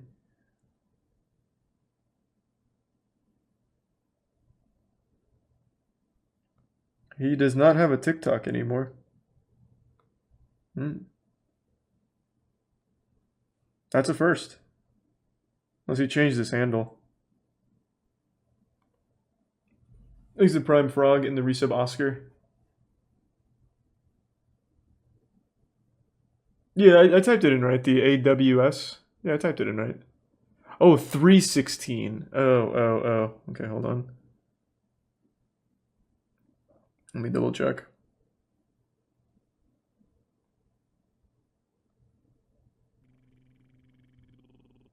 No, still not. And it was Austin13. Man, fuck you guys making me think I was wrong. Thanks for resub, Avy. Yeah, it looks like he got banned. In 2020, there was a person that would go on Omegle with the tag furry from Stone 12 Cold. to 2 Oh, a.m. you and son would of show a off bitch. skinned and burned cats, I cat see. skulls, and other things of that nature. Even though this happened on Omegle, the quote-unquote lady would post on TikTok, which is why it's on this iceberg. If you were on TikTok at the time, you might remember the amount of people that were talking about this. Shout out to the Netflix documentary, Don't Fuck With Cats. I love that. I love that film. That was cool. It was never proven or not as to if she was the person on TikTok, considering many accounts were made due to getting banned. But whoever was on the account seemed to be trying to pull off the "you'll never catch me" scheme, which no, it was 2020, your ass is gonna get caught. And actually, law enforcement did get involved, and it is most likely that this person was tracked down and charged. Though we'll never have any confirmation because we don't know the cat killer's name, which means we can't look it up on public records.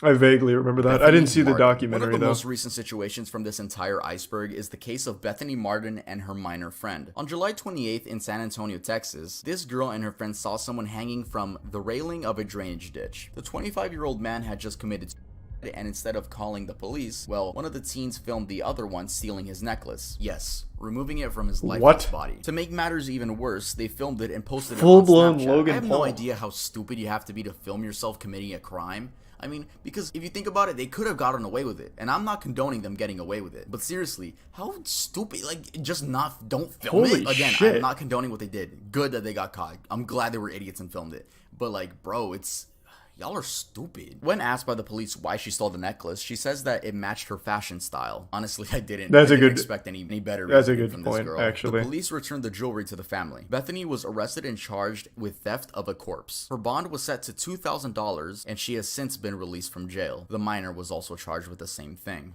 Thanks to Prime Reginald. How are they doing on TikTok? What was her name? What was it? Bethany what? Yeah, I'm sure if I type in how many people are actually fucking named Bethany in 2022, I'm sure it'll come up. Let's see. Is it Bethany Martin? Bethany what?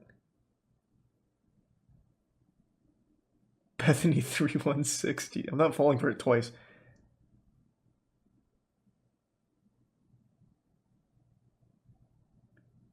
Okay, I guess it's this one then.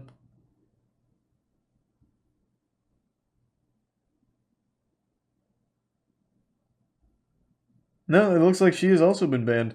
Man, maybe TikTok actually does sometimes take action. Then why not for the other, like, predators? Yeah, it looks like she is also off. Her name was Bethany Martin. Unless she's just not popping up when I search her. No, she's also gone. Thanks for the 5 gift subs, Jicho. Thank you for that, man. Thanks for the Prime Inzo and the gift sub Sakurai. abyss. Zachary Lathan. Her account still exists. Often It's at dubbed 50K. the TikToker who killed his neighbor for clout. Thank you, some Zachary Dal Lathan stars. did just that, though whether he did it for clout or not is unknown. Here is a rundown of the story. Zachary had been having problems with his neighbors due to driving recklessly in the neighborhood. At one point, he films a woman that's part of the family and calls her a Karen repeatedly. He then allegedly swerved his car into their son's bike while he's biking. Eventually, the family's son and father confront Zach by going to his house, and meanwhile, Zach's wife is recording everything. Yeah, the dude had a wife at the age of 18. Anyway, Zach ends up going ape mode and stabs William in the armpit, puncturing his lung, killing him. People say this was an attempt to gain TikTok clout since the wife was recording, but I personally think it's just a man with mental and anger issues not knowing limits. Also, the argument that he did it for clout is odd considering the dude he killed came up on his property first. You would think that he would go to the neighbor's house, kill him over there. But no, the people came up to his side, and I'm not defending again, that kid's a fucking idiot. But yeah, rest in peace to that man, rest in peace. Joseph Jimenez. I'm assuming that TikTok guy's in jail now. Is this Joseph Jimenez movie theater shooting? This happened last month in California. Anthony Barajas, a 19-year-old TikToker with about 1 million followers, and his friend Riley Goodrich went out to watch The Forever Purge, where they were shot and killed by a 20-year-old man by the name of Joseph Dumbass Jimenez. A reporter actually conducted an interview with this person, so I'll give you guys some takeaways from that. The movie theater was mostly empty. There were only a total of 6 people, 3 of those being Riley, Jimenez, and Anthony. The other 3 were Jimenez's friends. Halfway during the movie, Jimenez went to go get something from his car, and he told his friends that he came back with a gun. In the article, it says that his friends left to the parking lot. I guess they were just like weird. They were just fucking scared. They went to the parking lot. Then they see Jimenez running to his car, getting in, and speeding off. The bodies of the 2 teens weren't found up until the cleaning crew came up, which is odd. Like, no one heard a gunshot, like 2 gunshots in the movie theater. Anyway, I mean, it could have just sounded like the movie. Execution style. So Jimenez went behind their seats, aimed his gun at the back of Anthony's head, and shot and killed him. When he killed Anthony, Riley reacted horrified, and then he shot her in the head as well. Riley died at the scene, and Anthony was on life support for a couple of days until eventually dying. When explaining why he did it, he says that voices were telling him that by killing both of those 2 teenagers, he would be saving the world. Fuck, maybe, Jesus Christ, maybe that Reddit commenter really was real then. Fuck me, oh my god. What? Jesus Christ. Yeah, going out in public's scary, man. What's the name of that old song from Under Oath? It's dangerous business going out of your front door or something. This shit is super true. And it really feels like more and more people are becoming unhinged. I don't know what it is, but it just really feels like more often now than when I was growing up, people are becoming significantly more on edge and dangerous. Thanks to Tier 1 Dat Boy and the resub up down. It might just be like more access to information, but goddamn, this fucking scary.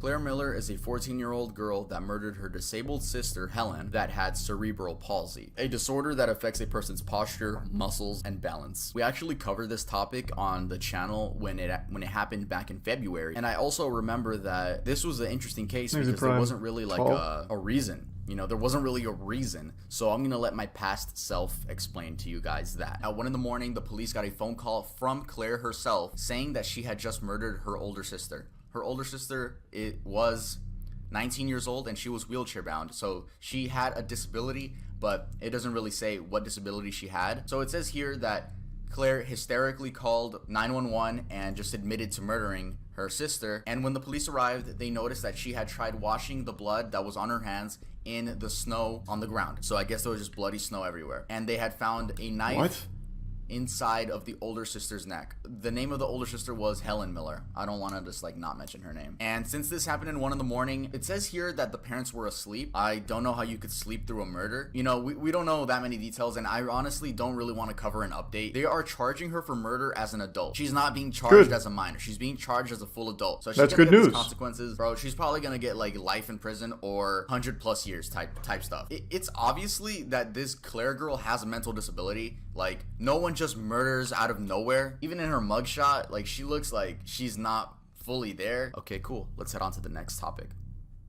God damn. Nicola Priest. This is by I think as TikTok continues to grow, pretty much every criminal ever is going to be able to be traced back to a TikTok account. So literally every criminal from this point forward, I imagine, will be able to watch TikTok videos of them doing the Doja Cat dance or some shit at some point. Because it's just everyone has one now. So literally every single murderer is also going to be a TikToker by extension. That's a pretty wild future. One of the worst things I'm going to talk about on the channel. So this woman from the UK named Nicola Priest would post TikToks mourning her dead daughter.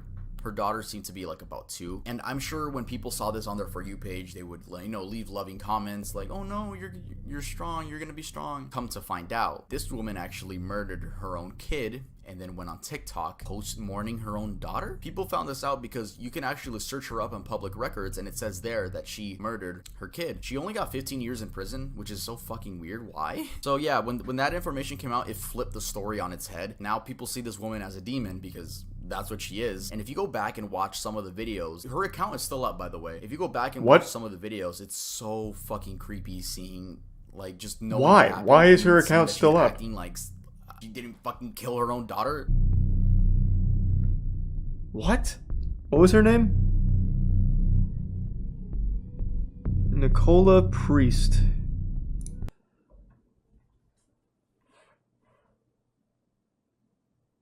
Let's see. How is she doing? No, it's down now. Okay, so it must have been up in August. It is down now. That's good news. So far, almost all of them have been. I'm very surprised. Usually they're not. Why just 15 years? I have no fucking clue. I have no idea. I imagine, if I had to take a guess, I would say it's probably the UK. Let's see, in fact.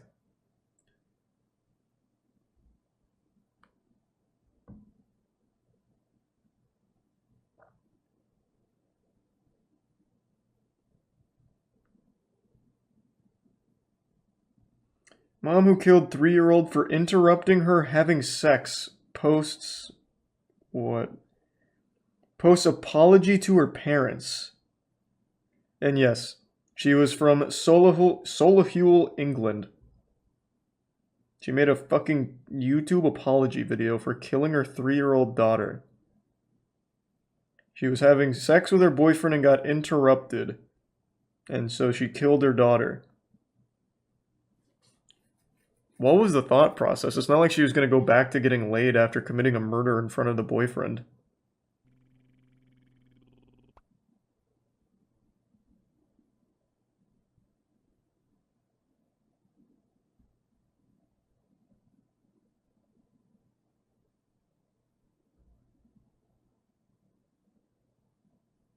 Oh shit, the boyfriend is also implicated in this. The vomiting was the result of the severe beating you were both responsible for inflicting on her. No doubt you irritated by her crying, asking to be let out.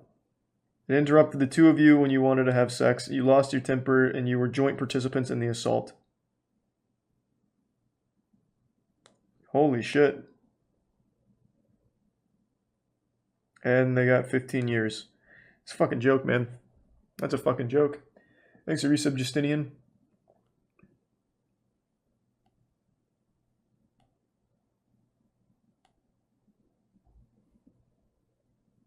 Yeah, so they beat the kid to death.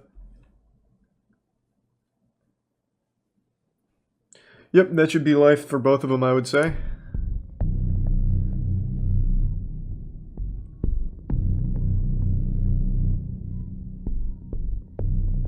And what's even wilder, she used it for clout on TikTok. On TikTok, whether it be creeps paying little girls to message them, or little girls going out of their way to show off their queefing skills. I'm not lying. You can't fucking believe I'm serious. There are so many grown, disgusting ass. There's a queef trend on TikTok? TikTok just looking for children. So the most I could say for this is just protect your children. All right, yeah, that was the Iceberg. That was a lot of shit. Let me know if you guys want a part 2. If you guys want a part 2, you guys are gonna have to let me know a lot more information. Let me know what I missed. Maybe there's some crazy topics that I missed, but let me know what you guys want to see. There's a shart trend as well. Now that just sounds like good fun. No one's getting hurt in a shart.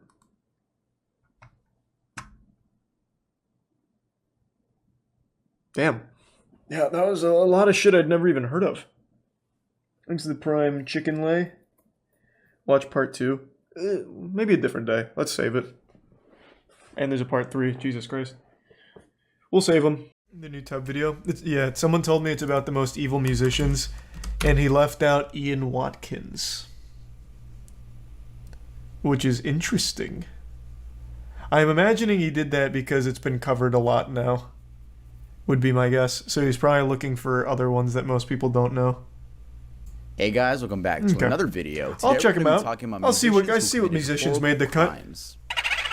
There is in fact no Danny DeVito in the back. Not forever. Just for this video and maybe the next one. But yeah, we got a Christmas tree. Woo, festive. Also, my album Ear Candy comes out next month. We're getting closer. We're getting closer. We're finally going to give you guys a package. You guys don't have to listen to Cherry Soda on repeat anymore.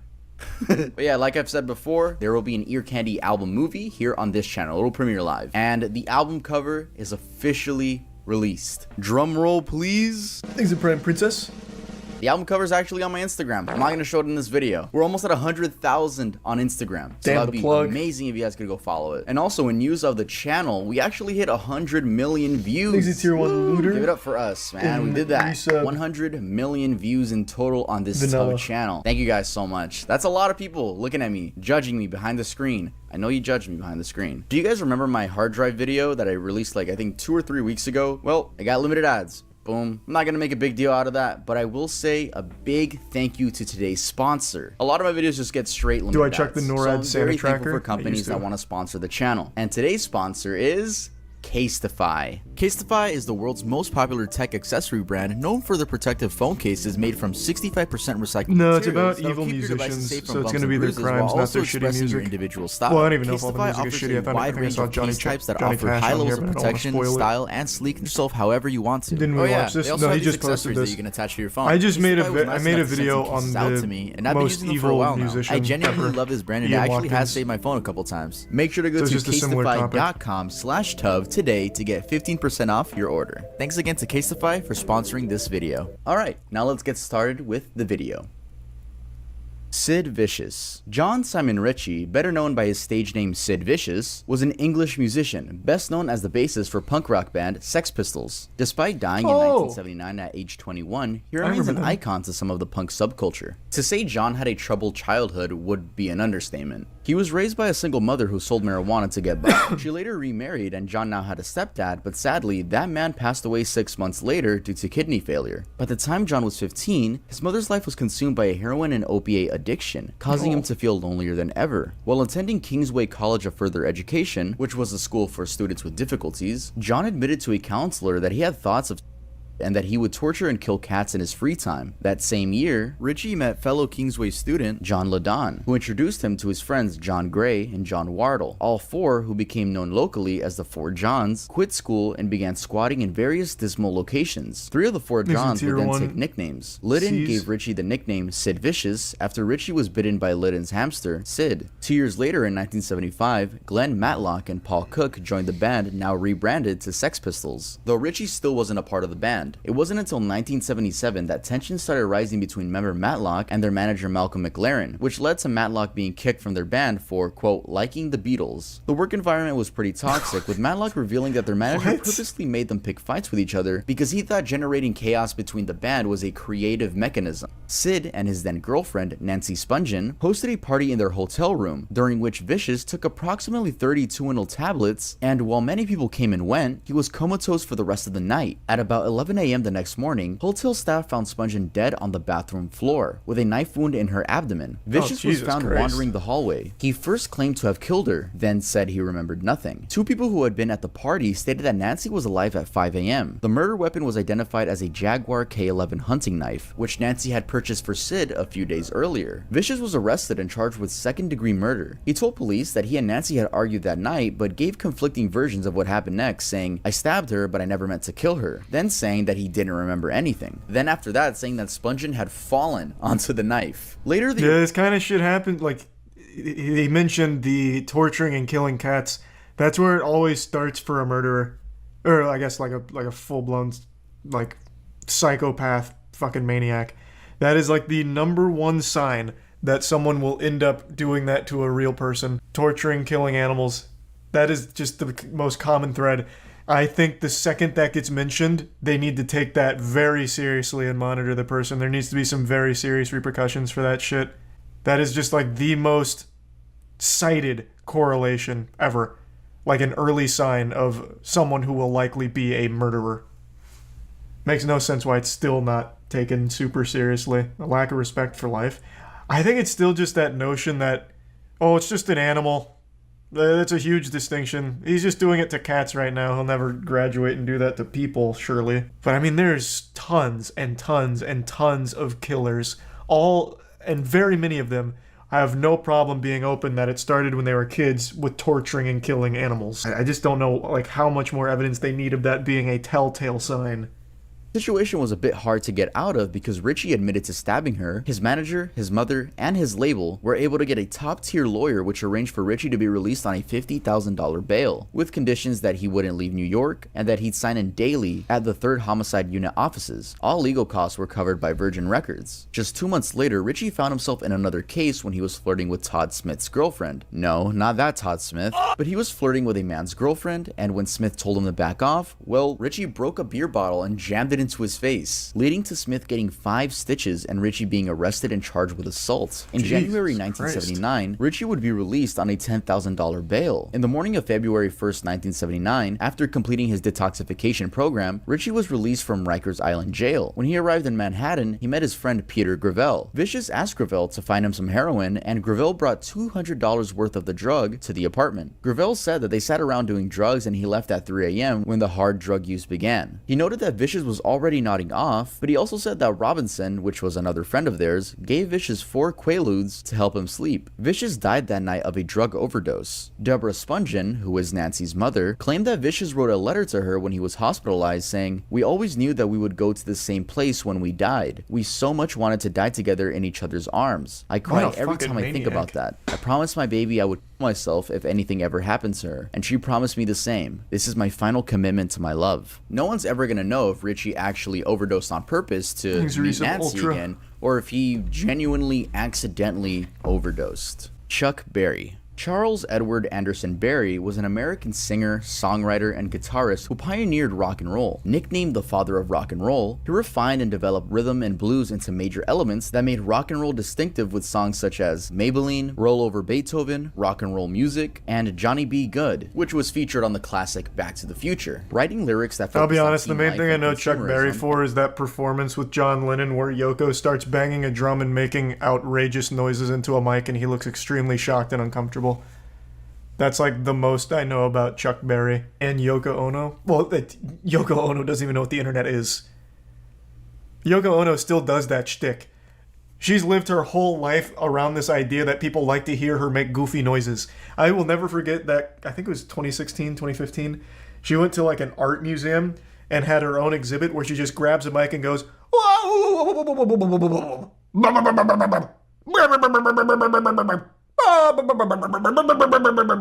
for like 5 minutes. Yoko doesn't know what the fuck the internet is. Peak fame when Charles was 61 in 1987, he was charged with assaulting a woman at Newark's Gramercy Park Hotel. He was accused of causing lacerations to the mouth requiring 5 stitches, 2 loose teeth, and contusions of the face. He pleaded guilty to a lesser charge of harassment and paid a $250 fine. 3 years later, in 1990, he was sued by several women who claimed that he had installed a video camera in the bathroom of his restaurant. Berry claimed that he had the camera installed to catch a worker who was suspected of stealing from the restaurant. Although his guilt was never proven in court, Berry opted for a class action settlement. One of his biographers, Bruce Pegg, estimated that it cost Berry over $1.2 million plus legal fees. His lawyers claimed that he had been a victim of conspiracy to profit from his wealth. Reportedly, a police raid on his house found intimate videotapes of women, one of whom was apparently a minor. Also found in the raid were 62 grams of marijuana. Felony drug and abuse charges were filed, and the abuse charges were eventually dropped, and Berry agreed to plead guilty to misdemeanor possession of marijuana. He was given a 6-month suspended jail sentence, placed on 2 years unsupervised probation, and was ordered to donate $5,000 to a local hospital. Still don't know why the abuse charges were dropped, even though there was apparently a video. Later videos Berry recorded of himself urinating on a woman, and another of her defecating on him would surface. And one of the Wait, this guy was like the original R. Kelly pisser. He recorded a video of him pissing on a woman like 10 years before R. Kelly did. Maybe R. Kelly was inspired?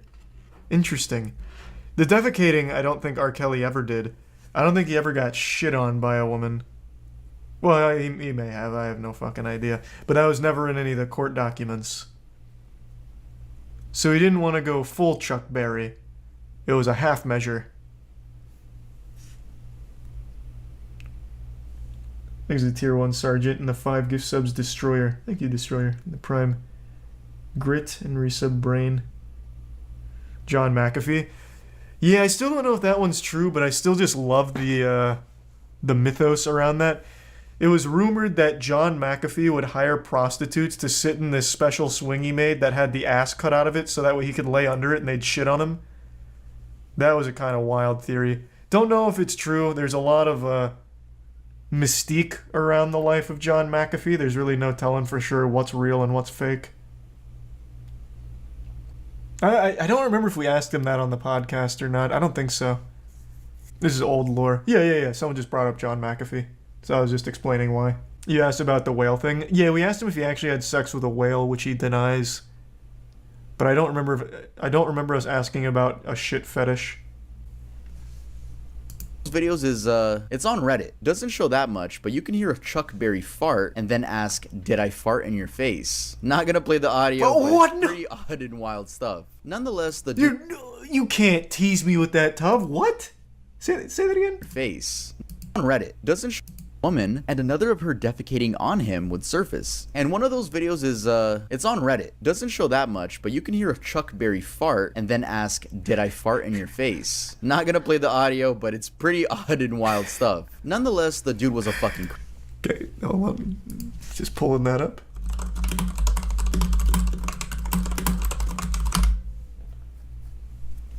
This is called Classic Video Chuck Berry Farts on Prostitute. Okay, I don't know how crude the audio is, so I'm going to mute for a second and listen to this.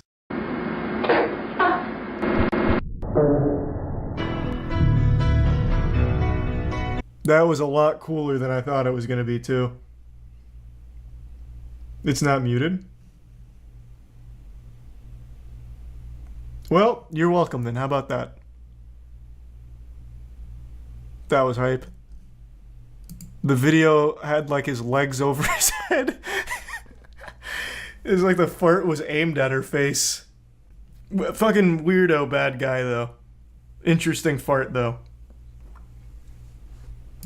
Creep. And he died on my birthday, March 18th, 2017. He died due to a cardiac arrest. It's so annoying that his music is built in all Teslas on their little Christmas mode. Hey Elon, this dude was a full-on predator. It does seem that way. Goldvik Ethan, aka Faust, is a Norwegian drummer known primarily for his work with the black metal band Emperor. In 1993, he was sentenced to 14 years in prison for, get this, murder. He's been out of prison since 2003, but according to Ethan, while walking home from a pub through the Olympic Park, a well-known gay cruising spot, a man named Andresen drunkenly approached him and solicited him for sex. Ethan agreed to go with him to the nearby woods, and there he stabbed Andresen 37 times. Ethan claimed that he felt no remorse at the time. Ihsan, his bandmate in Emperor, said that Ethan, quote, had been very fascinated by serial killers for a long time, and I guess he wanted to know what it's like to kill a person. The media has linked the murder to black metal, and speculated that Ethan was motivated by Satanism, fascism, or homophobia. In a 1993 interview, he stated, "I am not a Satanist, but I praise the evil." In an interview for the book Lords of Chaos, he explained that he had been interested in Satanism, but there are other things as well. Basically, I don't give a shit. In a 2008 interview... Which one's the one that's, what is it, the Church of Satan? I don't remember. One of those that's called Satanism or something to do with Satan is actually just kind of about, like, loving yourself or some shit. I don't think it's this one. Whatever this guy's talking about. But which one is that? Oh, the Satanic Temple. Ah, okay. The Satanic Temple. Yeah, because that one is apparently just all about, like, self-love and not worrying about, like, greater powers. something like that. Thanks to resub Milky and Pupil. Ethan said, "I was never a Satanist or a fascist in any way." In a 2012 interview, he said, "I never had any racist or homophobic views." Gal, who was an openly gay member of the Norwegian black metal scene, said that Ethan was the first person to send him a message of support when he came out. Police initially had no suspects, and Ethan remained free for about a year. However, he told Øystein Euronymous Arseth, Varg Vikernes, and a few others what he had done. Damn, those names are crazy. After Øystein murder in 1993, which we will talk about next, Ethan was arrested and confessed to killing Andresen. In 1994, he was sentenced to 14 years imprisonment, but was released due to good behavior in 2003 after serving 9 years and 4 months. Isn't that wild? Murder is still something that you can just serve your time and come back from. I guess maybe there was some level of rehab at that particular prison. That'd have to be some fucking crazy rehab. Guy just randomly murders someone. I don't really know how you solve that problem. But then there's people that have marijuana charges that will never see the light of day again. Apparently marijuana is something you can never rehab out of. Isn't that fucking crazy? Yeah, true. I guess maybe it's just something with the prison system over there that's different here. I don't know. Still, though, I just find that to just be very sad.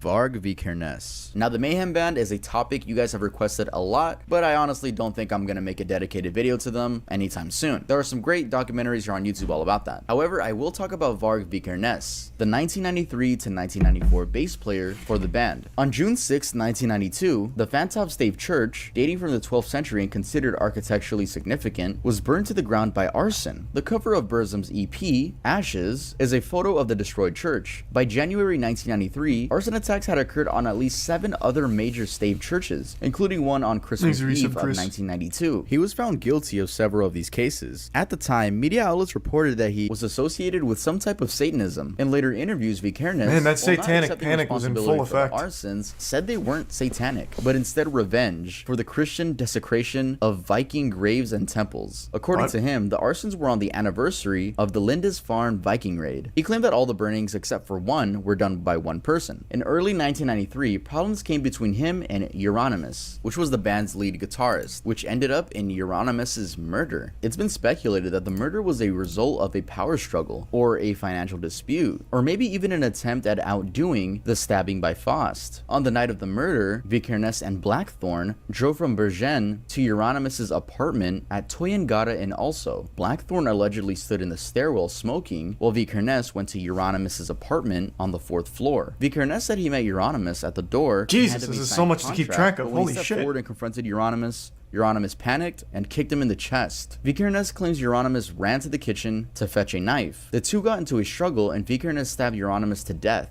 His body was found in the stairwell on the 1st floor with 23 stab wounds, 2 to the head, 5 to the sounds neck, like self-defense to me. the back. After the murder, Vikernes and Blackthorn drove back to Bergen. On the way, they stopped at a lake where Vikernes disposed of his blood-stained clothes. Vikernes was arrested on August 19, 1993 in Bergen. The police found 150 kilograms of explosives and 3,000 rounds of ammunition in his home. On May 16, 1994, Vikernes was sentenced to 21 years in prison, Norway's maximum penalty. The murder of Euronymous, the arson of 3 churches, the attempted arson of a 4th church, and for the theft and storage of 150 kilograms of explosives. Though Vikernes only confessed to the theft and storage of the explosives, 2 churches were set on fire the day he was sentenced. Vikernes continued with his band Burzum, which included one other member, Samath, after his release. He released 3 further black metal albums, Bellis in 2010, Fallen in 2011, and Skiptar in 2012, and a compilation of re-recorded songs. In the years following his release from prison, Vikernes became an active video blogger on his YouTube channel, which was called Thulian Perspective, but YouTube removed his channel from the platform in June 2019. But by that point, the channel had 250,000 subscribers. So there's a chance if he redeemed the 100,000 subscriber play button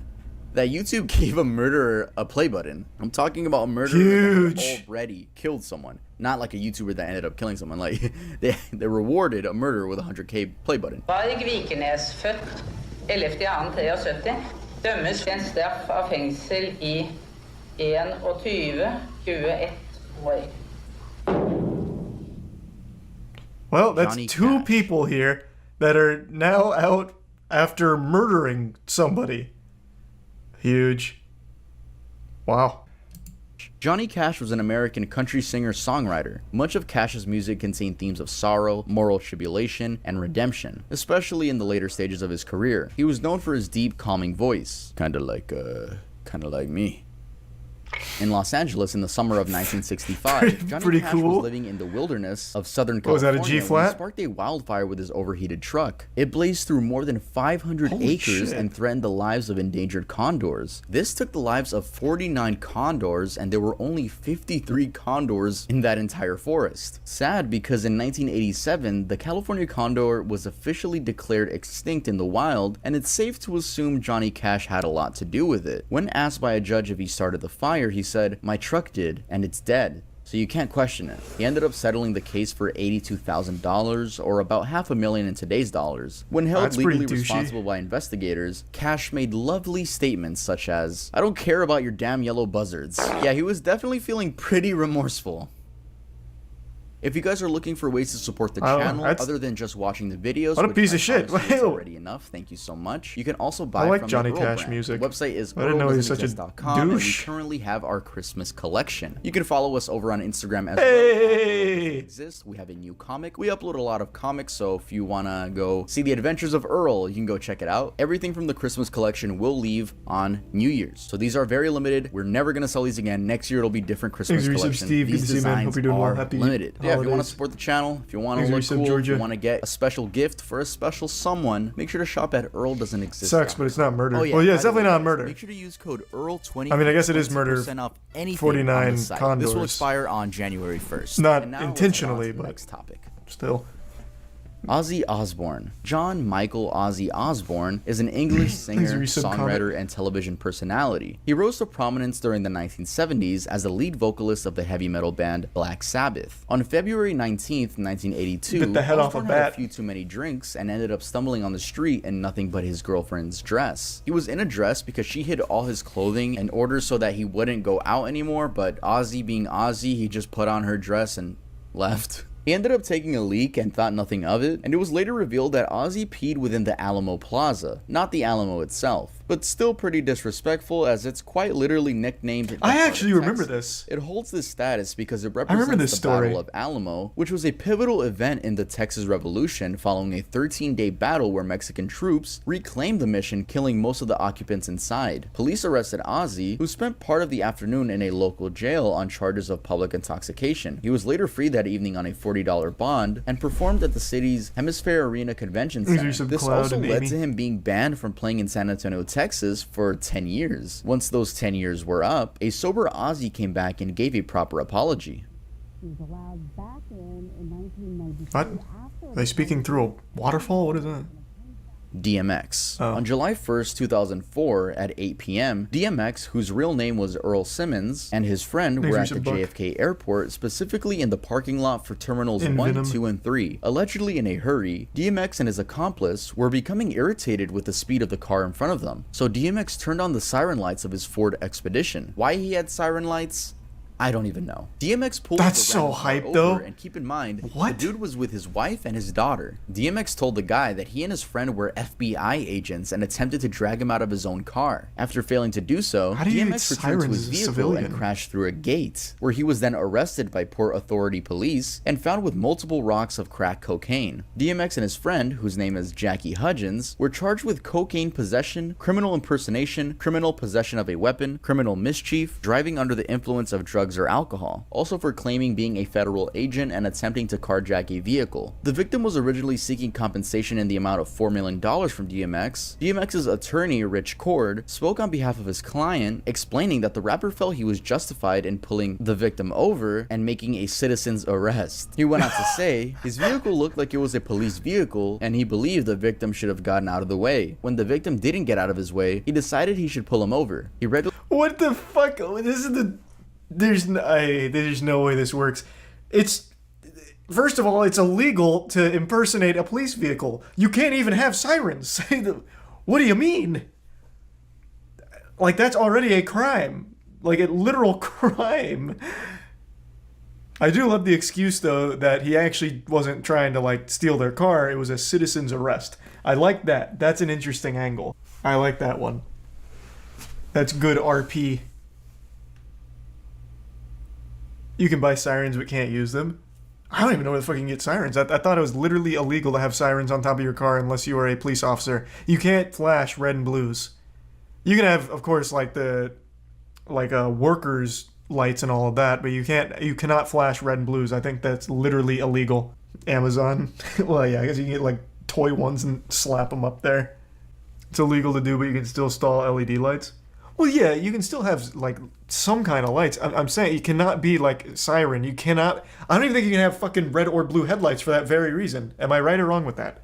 You cannot flash anything red or blue because you cannot be mistaken for a law enforcement officer. It's illegal. Fucking hype, though, that for some reason he had law enforcement sirens for his vehicle. That's cool, I guess. DMX was just above the law. He was the law.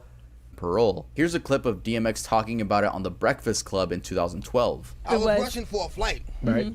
And this dude in the raggedy ass Honda, he driving wild slow. Right. Now, usually if I'm in a rush, you know what I'm saying, and I'm in that truck, I hit the lights and, you know, throw the siren or whatever, and they get out the way. Right. But he was just totally disrespecting my authority. Not that I really... What authority? But what if I really did have the authority? Right. So you threw the light on. Yeah, I threw the light on. So you just have sirens in your car? Well, that one, yeah. Yeah, that one, yeah. I think that made you feel like you had more authority than you actually had. What? Rick James. James Ambrose. What the fuck? It sounds like they actually just gave him a law enforcement unmarked vehicle. What the fuck you mean? I just threw on the sirens. That's so wild. Yeah, I mean, at that point, goddamn, he basically was just like an unsworn-in officer. Johnson Jr. was an DMX American is his singer, own precinct. songwriter, musician, and record producer. Born and raised in Buffalo, New York, James began his musical career in his teenage years. I only know Rick James from Chappelle Show. US Navy Reserve to avoid being drafted into the Army. In 1964... Oh, I also know his iconic interview where he's like, cocaine's a hell of a drug. That's it. That's all I know about Rick James. What do the 5 fingers say to the face? Slap. And Charlie Murphy. Man, this has been a night of like remembering old Chappelle Show moments. That show was so good back in the day. Fuck me. I'm Rick James, bitch. I know literally nothing about his music or him as a person, though. In 1981, James released his most successful album, Street Songs, which included career-defining hits such as Give It To Me Baby and Super Freak. By the Wait, 1990s, what? Whoa, wait. Rick James is Super Freak? Oh, okay. So I definitely know of his music. I just didn't know it was him that made it. Oh, I had no clue.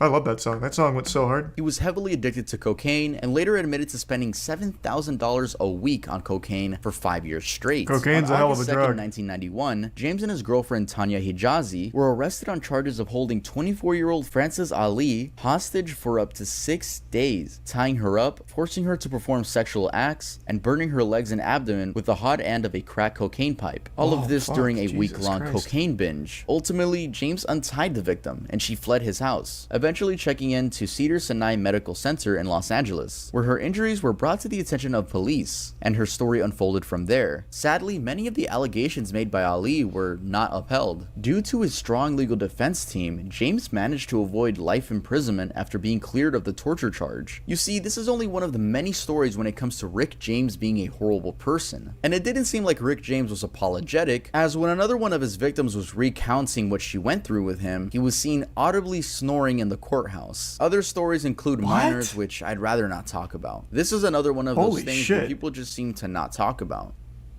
Oh, holy Frank fuck. Sinatra. There is a very famous picture of Francis Albert Sinatra, aka Frank Sinatra. This image is the infamous mugshot photo, and who would have thought that one of the world's best-selling music artists' arrest was, well, for a crime that doesn't even exist anymore. And what was that crime, you may ask? Seduction. This charge was usually applied when a man convinced an unmarried woman of good repute to engage in an inappropriate encounter with him. There was generally a promise of marriage that would never actually come true, thereby ruining the woman's reputation. It was basically when a man would lie to a woman of high standards in order to fuck her, usually promising marriage. In other words, the official crime for all the 1930s busters with Riz. Damn. risk. It may actually caught a Giga Chad 1938, charge. A 23-year-old Sinatra found himself in that situation, and he was officially arrested and booked for seduction. The charge was eventually dropped, and it was later discovered that the supposedly single woman was in fact married. Later that year, the original charge was revised slightly, and Sinatra was again arrested, this time for adultery. Adultery is legal punishment for cheating on your spouse whom you're married to. It's a really outdated law, which some states are actively trying to get rid of. These states include Alabama, Arizona, Florida, Georgia, Idaho, Illinois, Kansas, Massachusetts, Michigan, Minnesota, Mississippi, New York, North Dakota, Oklahoma, South Carolina, Utah, Virginia, so like all the and states. Wisconsin. I mean, this is a pretty lighthearted one on the list. I know the woman still cheated, and I feel bad for whoever her husband was, but imagine if this mugshot was for something way more heinous. Imagine it was like Frank Sinatra mugshot for robbing blind old lady, then pushing her in front of a semi-truck. It just wouldn't feel right. Yeah, I mean, I'm glad it wasn't anything too bad from Frank Sinatra. What an actual wild charge. There was a time where it was illegal to have game. Jesus Christ. Hey, sorry to hear about that, Sinatra. But also, congrats and good work. Elvis Presley. Elvis Aaron Presley was an American singer and actor, dubbed the King of Rock and Roll. He's regarded as one of the most significant cultural figures of the 20th century. His energized interpretations of songs and sexually provocative performance style led him to both great success and initial controversy. He became insanely famous with Heartbreak Hotel, which was his first #1 hit, being released in January 1956, and he quickly became a star. In Joel Williamson's book, Elvis Presley, A Southern Life, he writes about Elvis's life on the road, including his time spent with teenagers. Williamson wrote that while on tour, Elvis preyed on a group of 3 14-year-old girls who would pillow fight, tickle, wrestle, and kiss Elvis, who was 22 at the time. He also met his wife when he was 24. She was 14. Though they got married when she was 21, they claimed they never had sex. This has been questioned by many people, even to the point where a book has been written about it. Multiple books, actually. Now, Elvis was never charged with anything regarding these relationships, but he should have been, and I'm sure we can all agree on that. I never heard Thank that. you guys God so damn, much for watching the video. If you liked it, make nice. Yeah, I didn't know most of those. I am surprised he didn't put in Ian Watkins. What he did is still worse than everything on his entire musical career. Everything he did behind the scenes is the most heinous shit imaginable. But yeah, I think the reason he probably didn't bring that one on is because of just how dark that is. Like, there is murder on here with these two in the middle. But I think Ian Watkins had so much, and all of it is so unbelievably fucked up. Like, the most disgusting things imaginable, that Tuv probably just decided that's a little much for this, would be my guess. Yeah, also no G.G. Allen. The biggest pedophile in music history. His charges include a ton of horrible things. The one that is probably the most shocking that most people know is the attempted rape of a baby. So yeah, I think the reason Tuv didn't include him in this list is because it's a lot. It's a lot. Former governor of Vermont, Howard Dean, literally ruined his career over the Dean scream. Wow. We actually have an old head in here. The Dean scream is what Chappelle, back in the early days, made an entire skit based off of. We're going to Oregon. We're going to Vermont. Ah! And then Chappelle made an entire skit out of it. His career ended on the spot. That is a classic. Which is so stupid. It's actually... I'm going to play it. I'm going to play the clip. What was his name again? Dean... I'll just do Dean Scream.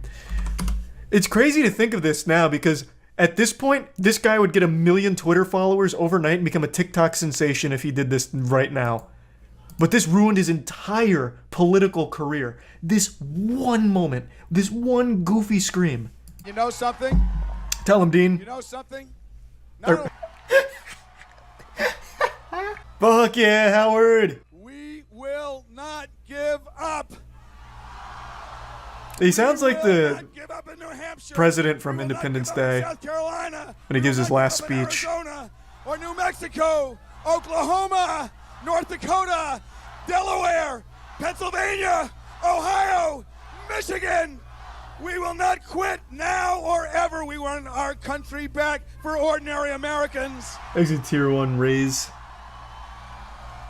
Apparently, I don't remember this for sure, but I do remember reading that he was actually an extremely liked candidate right up until that moment.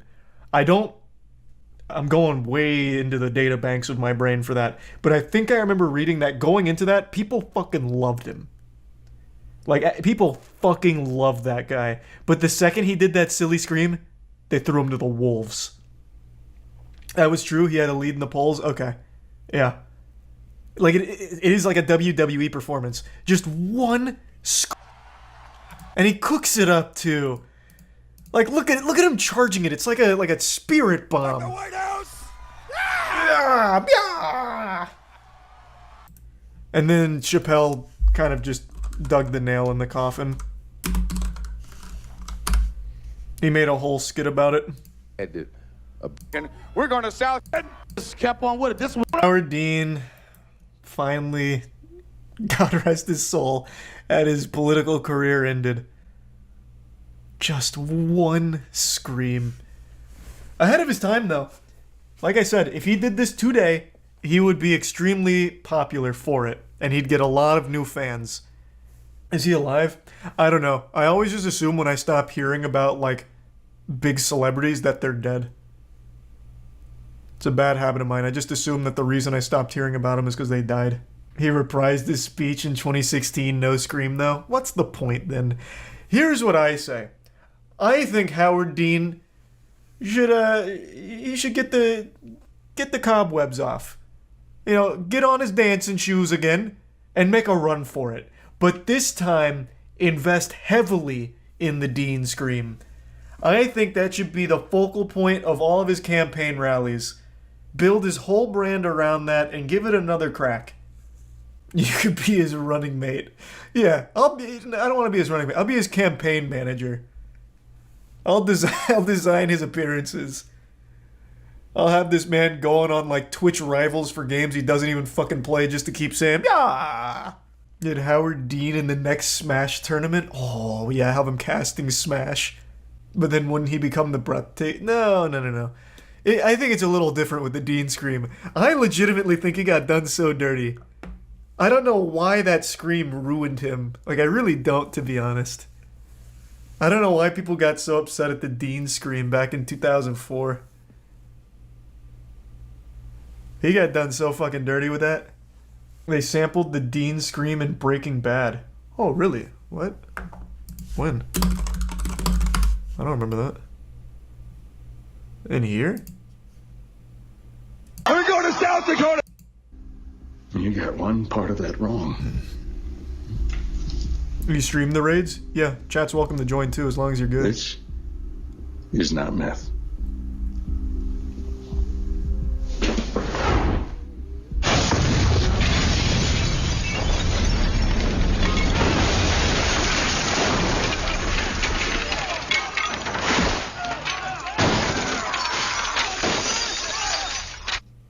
Was that actually in the show?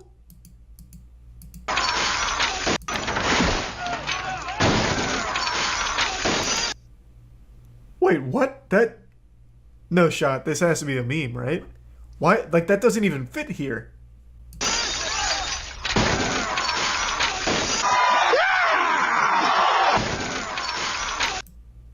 Nah, no shot. That's definitely just like a meme.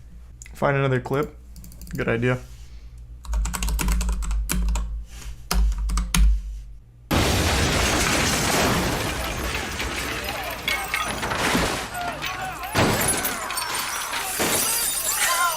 No way! What? Why is that even there? No one's even talking about it. What the fuck is the... What? That had to just be there as a joke. What the fuck? Yeah, it had to just be like a little joke with the crew. Yeah, I mean, it adds fucking nothing to the scene at all. Like, it's just a random sound effect. It's like the whip cracks in Johnny Test. They must have just like been like laughing about this and threw it in.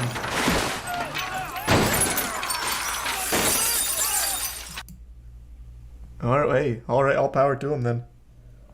I wonder how many other times the Dean Scream has been slid into movies and shows. Have you seen the insurance scam? People who literally jump in front of moving cars and nearly die just to scam people? Well, that's as old as time, man. Yeah, that one, I've known about that for years and years and years. That is an ancient scam. The good old Saul Goodman. Yeah, but with like really awful actors. Almost all of those insurance scams are so bad. Like, it is like the least effort imaginable. Let's see if there's any I recognize off just the thumbnail. Here we have a rich one. Oh, no, that was a tricky move. Looks like you're overcompensating for something with that wing. Thanks, Resub, Fabe, and Aurelian, and Salad. Here. Oh, how dare they? That was so unprofessional. Oh, God. Guys, where is the police brutality when you actually need it, you know? Whoa. I've seen this one. That one I've seen. Yeah. So, go back over there, sit down, and I know that one. That one's old. This one's old as shit. Alright, let's see here. Oh, hello.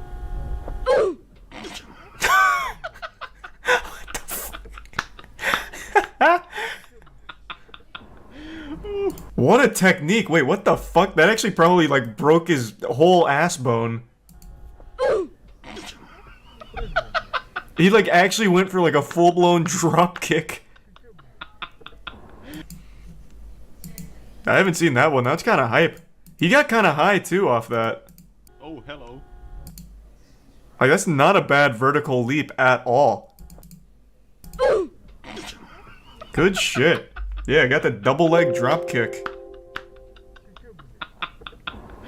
Do these type of scams actually work? I have to imagine at like a very small level, like 1 or 2 times it'll work. But 9 times out of 10, no. This is the Prime Chester. That's why you want a dash cam. Yeah, dash cams are super important. But even if you don't have a dash cam, there's just cameras everywhere now.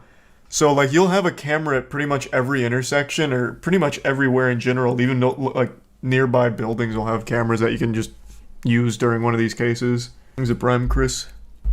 So it probably doesn't work often. How do you get the footage? Well, since it becomes an insurance issue, your insurance probably subpoenas the businesses for the footage. You won't get the footage? I mean, what do you mean? This right here is clearly not from this guy's dash cam. Like, there's plenty of examples, like nearby locations, like, since it's an insurance thing, they probably aren't going to just let it go. Thanks to 5 gift subs, Lethargic. Appreciate it, Lethargic. There is sub Valo and Dame. There's some brake checking going on here. And that is why you always have to have a dash cam, just in case you come across some of these dingleberries doing these stupid stunts. But anyways, let's see how this one will end. Come on now. I prefer the like on foot ones better. Is always the answer. Wise words, Jeremy Clarkson. Wise words. Whoa. Whee! Whee! Oh fuck! Oh god! This guy is a train wreck. Jesus Christ! Yeah, this guy's like a zombie. Unfortunately so. Yeah, not too proud of this guy. Not cool haircut though. God damn. What is that? It's like a chocolate smudge. On bath salts? Probably. He's on that K2. Alright, let's see what's going on here. Thanks to resub, or the gift sub twin. Whoa. Break. Don't let him win. Don't let him win. Yes. Take the L and do a walk of shame. And why are you running? But yeah, it's very common. Insurance fraud is a very common scam attempt. It just isn't effective, usually, ever. There has to be someone that has tried to master this. I don't think so. I imagine you only ever try it once. Like when the desperation is overwhelming, you try it once, and I imagine you probably get like seriously injured going for it. Like in the cases where it actually isn't caught on dash cam is what I'm talking about. And then you still lose in the end. Thanks to the resub, Dickley, LD, Machina, Strudio, Arrow, Grilled Cheese, and Chaka. They're serial insurance scammers? Like famous ones? Do you think people have died trying to do a scam like this? Oh, absolutely. Pretty common scam to reverse into someone because rear driver is always at fault unless there is footage it's impossible to prove. Yeah, brake checking. Well, I guess driving in reverse is like the upgraded level of brake checking, but yeah. Thanks to resub, Megap. I just have to wonder if it's ever really worth it. Like, I just can't imagine as the insurance scammer you get much out of it. Because you still have to pay fees as well. Like, just to, like, make the fight against the insurance. Like, I just can't imagine you get more than, like, pocket change from one of those cases. Easier than a job, though? Not really. It's a one-time payment that you have to fight for months. When I got into an accident back in, like, 2012, it was a low-speed accident, and the lady sued faking an injury. She had to spend thousands upon thousands of dollars going to a corrupt doctor multiple times in order to sign off on, like, here's her injury.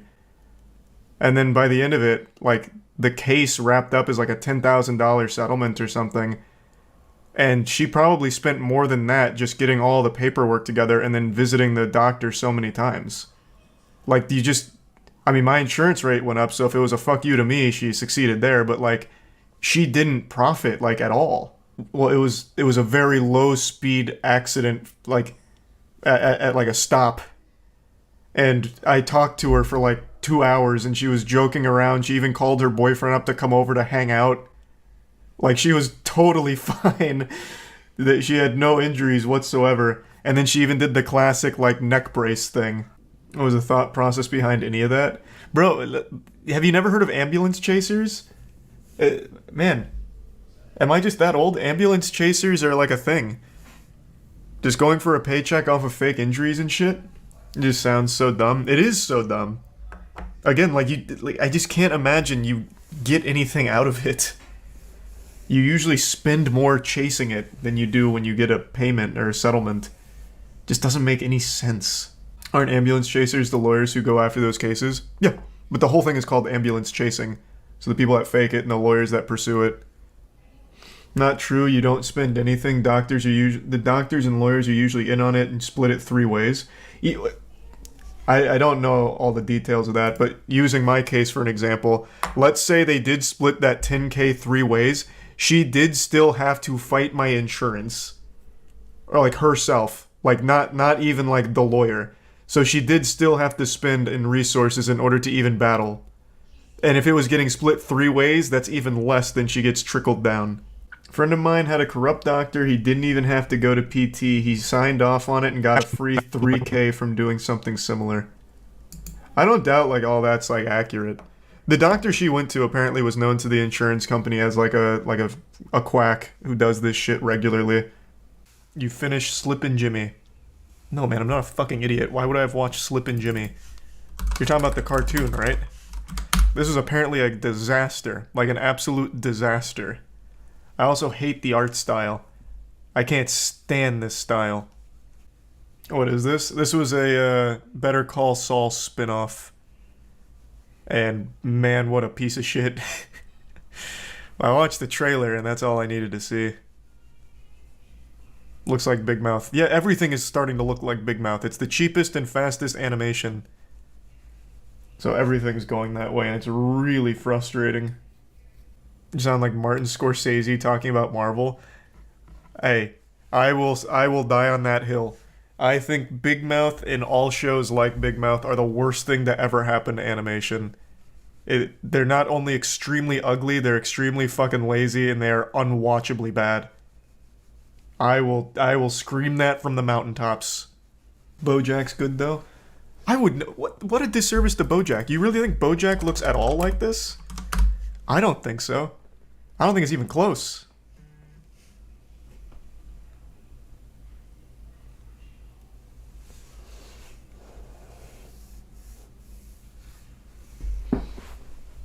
BoJack looks terrible. Okay, you can talk about like the prettiness of its art style, that's fine. But to compare it to like the Big Mouth style, I think is very dishonest.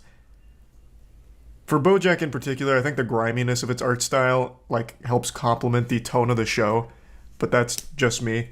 You can find it ugly all you want. That's totally a fine, fair critique. But to compare it to like Big Mouth style, I think is just wrong. Who is Slippin' Jimmy even for? That's what I said when we first watched this. Like, it's not like kids are super into Breaking Bad and Better Call Saul. So I don't think it's going to be geared at kids. But it also has a very childlike tone to it. Like, it's not like an adult animation. It's very childish. So, like, I don't know who the audience was. Looks like it aired on Quibi. Any reference to Quibi gets at least a little bit of a nod from me. Shit's a deep cut. The fuck is Quibi? It's so beautiful seeing no one remember Quibi. This only existed... We watched the whole video on it, but I think this only existed for like a year. If that. And it got like billions of dollars pumped into it, and they had so many big celebrity names attached to it. It was basically supposed to be a platform where it had like shorter form content from celebrities, but with a production value of like a full movie. So they had one thing on Quibi with was it Chris Hemsworth? It's because of COVID that it flopped. Oh, that's some cope. Were you one of the shareholders or something? No, this shit was dead on arrival, really. There was no interest from like the majority of people. It was just kind of like a misguided platform that didn't really know what its niche would be or what its audience wanted. I'm sure COVID didn't help, but I don't think that's the sole reason for its downfall. Wouldn't COVID have helped? No, because like I said, their whole thing was like big quality, like high quality, expensive productions, like vertical short form productions. And since COVID was shutting down productions, they couldn't pump those out. So COVID wouldn't have helped them with creating content. So that would have absolutely been a bit of a hindrance, I imagine. Made a platform for a product no one is interested in. Yep, that was kind of just a big issue. Like, who the fuck wants to see a 30-minute Liam Hemsworth vertical video movie?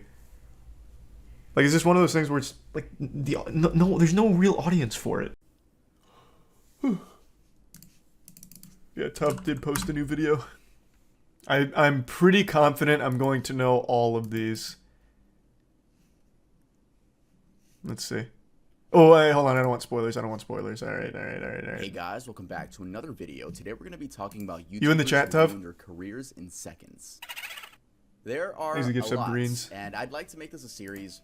Probably going to see a part 2 coming in the future, but there are a lot of OG YouTubers that I forgot existed, and I just remember, wow, they did something horrible. But I know I'm like Mr. Long Intro. I'm sorry about that. I'll make this one short. Oh, you don't need to apologize for that. It's that new music video coming out October 3rd. Yes, you guys finally don't have to listen to Cherry Soda on repeat anymore. I got you guys with a new music video, Spotify, Apple Music, all of that. Yeah, October 3rd, be there for the live premiere. It'll be on this channel. It's gonna be so fun with the live chat and everything. I'm thinking November the EP will be out, and that EP will have music videos to every single song, and that'll be like a 30-minute video. That's the way to do it. Music video per song. You guys up, but let's get started with our list. Vitaly ZD TV. So Vitaly, this guy fell on some fucking wild times. Pretty sure it was a crippling drug addiction, and then he snapped one day, jumped out of a moving vehicle, and beat a random woman. I'm going off memory here, but I'm almost positive that's what it was. Vitaly Zodorovetsky, also known as Vitaly ZD TV, was once the Bang Bros guy, whatever it was. Concepts at the time, such as Gold Digger pranks, Russian Hitman pranks, In the Hood pranks, and who could forget classics such as How to Get Girls to Kiss You, Getting Girls Panties, yeah, the classics. Can I Eat Your Booty? The channel now sits at 10 million subscribers and over 1 billion video views, though his recent uploads don't match that of a 10 million follower channel. So what happened? If we want to understand the fall of a man who was once getting a minimum of 20 million views per video, we have to go to the very beginning, before he was even a prankster on YouTube. Let's go back to when Vitaly was 18 in 2010. A Russian friend of his called him up and told him he can make easy money if he just appeared in an adult video. Being broke and living with his mom and abusive stepfather, he took the chance. And that's when this infamous video was filmed. The video was a bang bus film where the girl picks up guys and fucks them in the van, though Vitaly couldn't get hard, so it was an extremely awkward 12-minute video. Yes, I watched all of it. Yes, I was alone. Yes, I had lotion. The next year in 2011, Vitaly would that's an internet classic, by the way. I remember when that story broke. So Vitaly used to be massive. Most of you probably don't remember him now, but he was absolutely massive for a time. And then one day, out of nowhere, someone recognized him in a Bang Bus video, posted it on Reddit, and it flew. That shit was huge news. Yeah, he basically did start the pranking meta. Well, the fake pranking meta, the one where it's like, Gold Digger prank. But he like paid all the actresses and shit. Yeah, he was the one that started that. Man pioneered that, trailblazed. Why couldn't he get hard? I don't know, nervous? I'm not his penis. I don't know why he couldn't get hard. I have no idea. Uploading pranks to no avail. It wasn't until June 2nd, 2012 that he'd upload the Miami zombie attack prank. A video where Vitaly pretends to be on bath salts scaring the locals. This of course was a reference to the situation that occurred only a week prior where a man on bath salts bit off a homeless person's face. Kind of a weird thing to base your prank off of, but hey, it was 2012 and I understand it was a different time. The video gained 10 million views in a week and gained Vitaly 70,000 subscribers. This even caught the attention from Daniel Tosh from Tosh. Oh my god, Tosh.0. Oh, and not to mention CNN. So, a guy in Miami, a prankster, decides to go out, dress up as a zombie and covered in blood, and he starts running around chasing people. Look what he does to this guy. Like, you can see the front of his shirt when he turns. He's covered in blood, and he chases this poor guy here, and numerous people, and they're rolling on it, right? It's a prank, so he chases people around, scaring the absolute... These are 5 good subs. He rode the momentum and kept making prank videos and started becoming the face of YouTube pranks along with FouseyTube, Roman Atwood, Dennis Rohde, and several others. Saying Vitaly got into a lot of controversies is an understatement, but I'll tell you guys the biggest ones. In 2014, Vitaly was arrested for streaking the field during the 2014 World Cup final in Brazil. He had natural born prankster across his chest.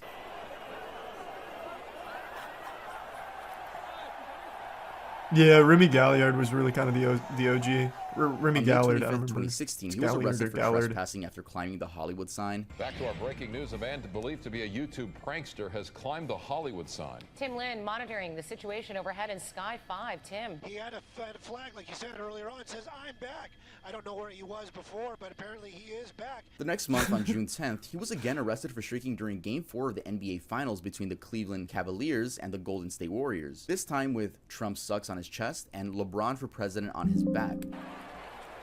I don't remember any of these. I only remember his stupid, like, gold digger pranks and shit like that. In 2017, he streaked at the World Series.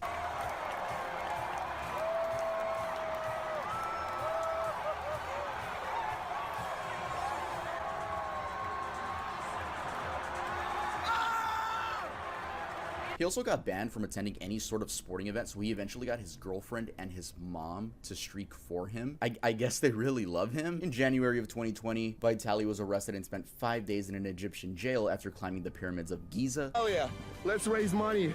I did this for a good cause. Spread awareness by these beautiful pyramids in Egypt.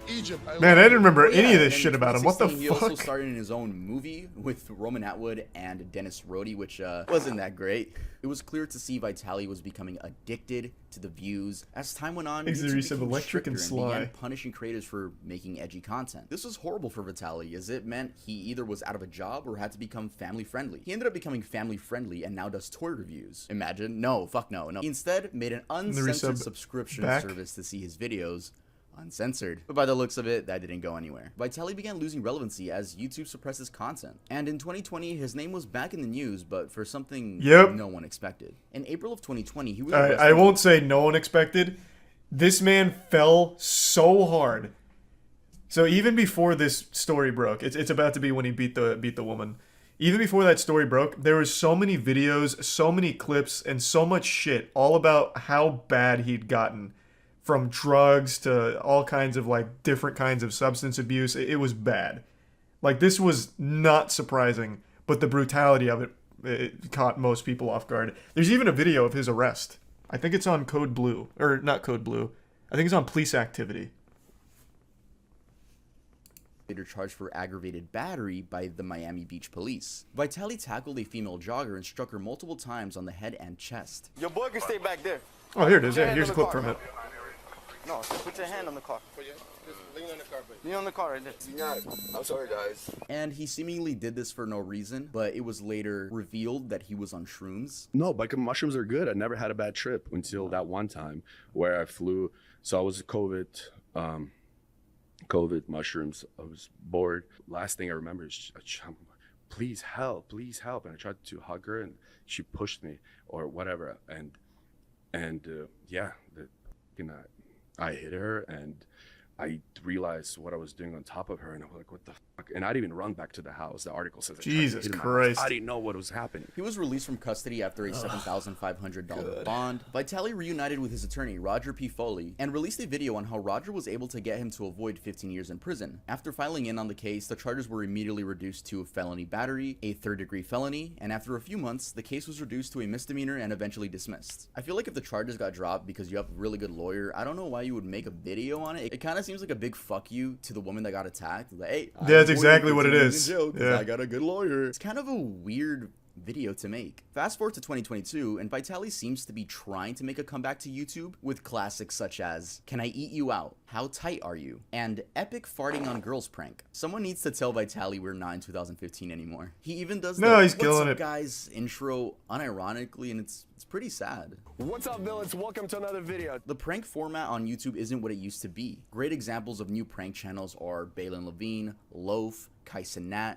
Gideon, and the list goes on. But these new era of prank channels have one thing in common. They all have a lovable main character. With Vitali, it's going to be hard for him to gain an audience again, especially after being a woman beater. But I guess we'll see what's next for Vitali. It should be prison. Tubb doesn't go into it, but he beat the shit out of that girl. Man jumped out of a fucking moving vehicle just to beat a random woman who was jogging. Like, he should not be out of jail. The guy's a menace. So I think it's fucked up.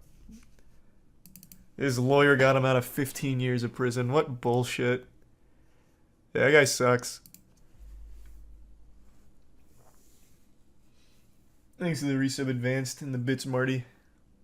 He's probably out of his fucking mind. Yeah, he absolutely was. It's no excuse, but yeah, he absolutely was. Because the man's been abusing substances for the better part of like 6 years now. Yeah, he must have called Saul, because that guy worked some magic. Thanks to resub owner Twitch.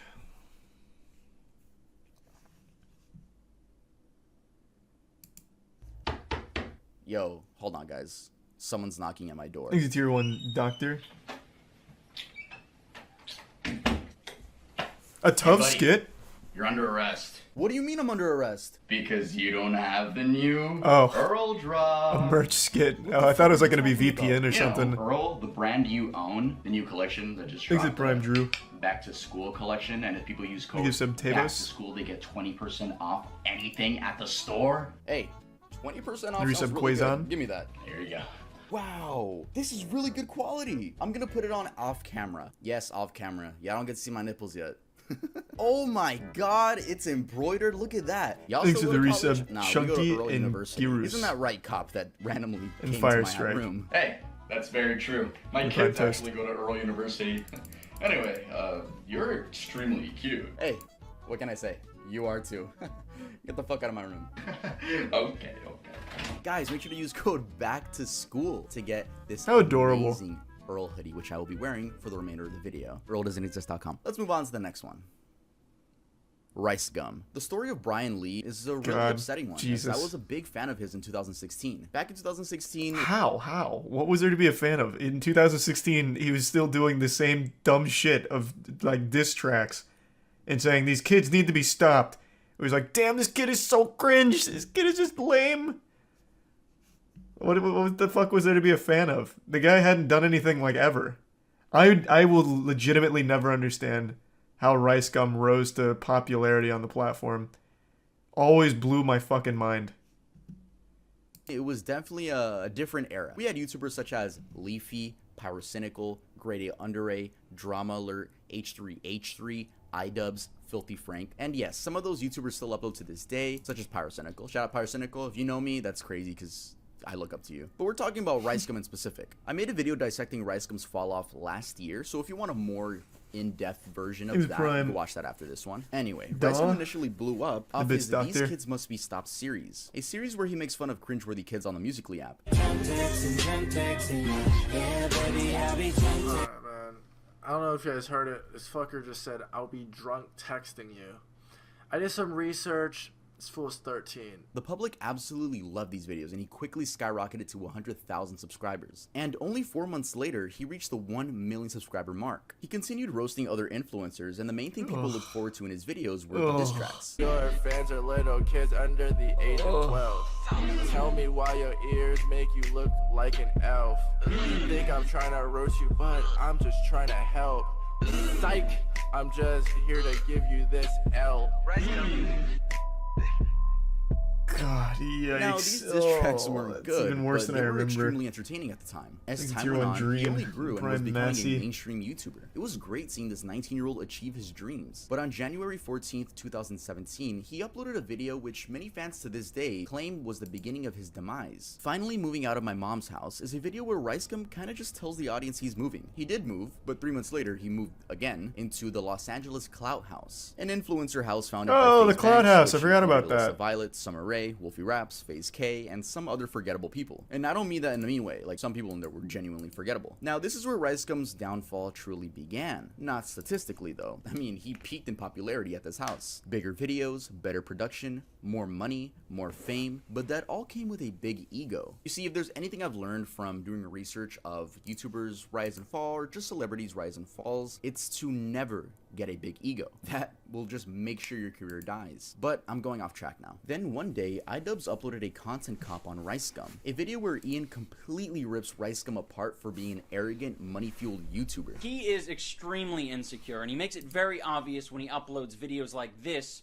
where he details how much money he earns in a month on YouTube. There's like this video that has been going crazy viral, and basically in the video he shows how much money Thanks for the resub, YouTube Buck. has paid him. Everyone just giving him so God, much this props, is like, such a everyone loves him. nostalgic This dude trip. is getting so much street credit. I'm like, I can't believe it's been fucking 6 Last month years. I made a roughly $60,000. I mean, it's okay. It is actually my lowest paid month. Once again, I only got 20 million views. I'm not sure what odds he's trying to improve. The odds that a female will finally see him as a suitable sex candidate because he has money, or the odds that his child fan base will revere him more as a god. After this, Brian's videos began receiving a ton of No, dislikes. Now this, other people, is Ricegum's downfall. I'll explain Damn. later why it wasn't. After this, his content began getting more, lewd. But hey, they got views, right? Then he got into this... Then he tried to make a family channel when he started falling off. The family channel didn't work. His girlfriends wouldn't stay with him, and he just stopped making videos altogether. That's where the curtain closes on the Ricegum story.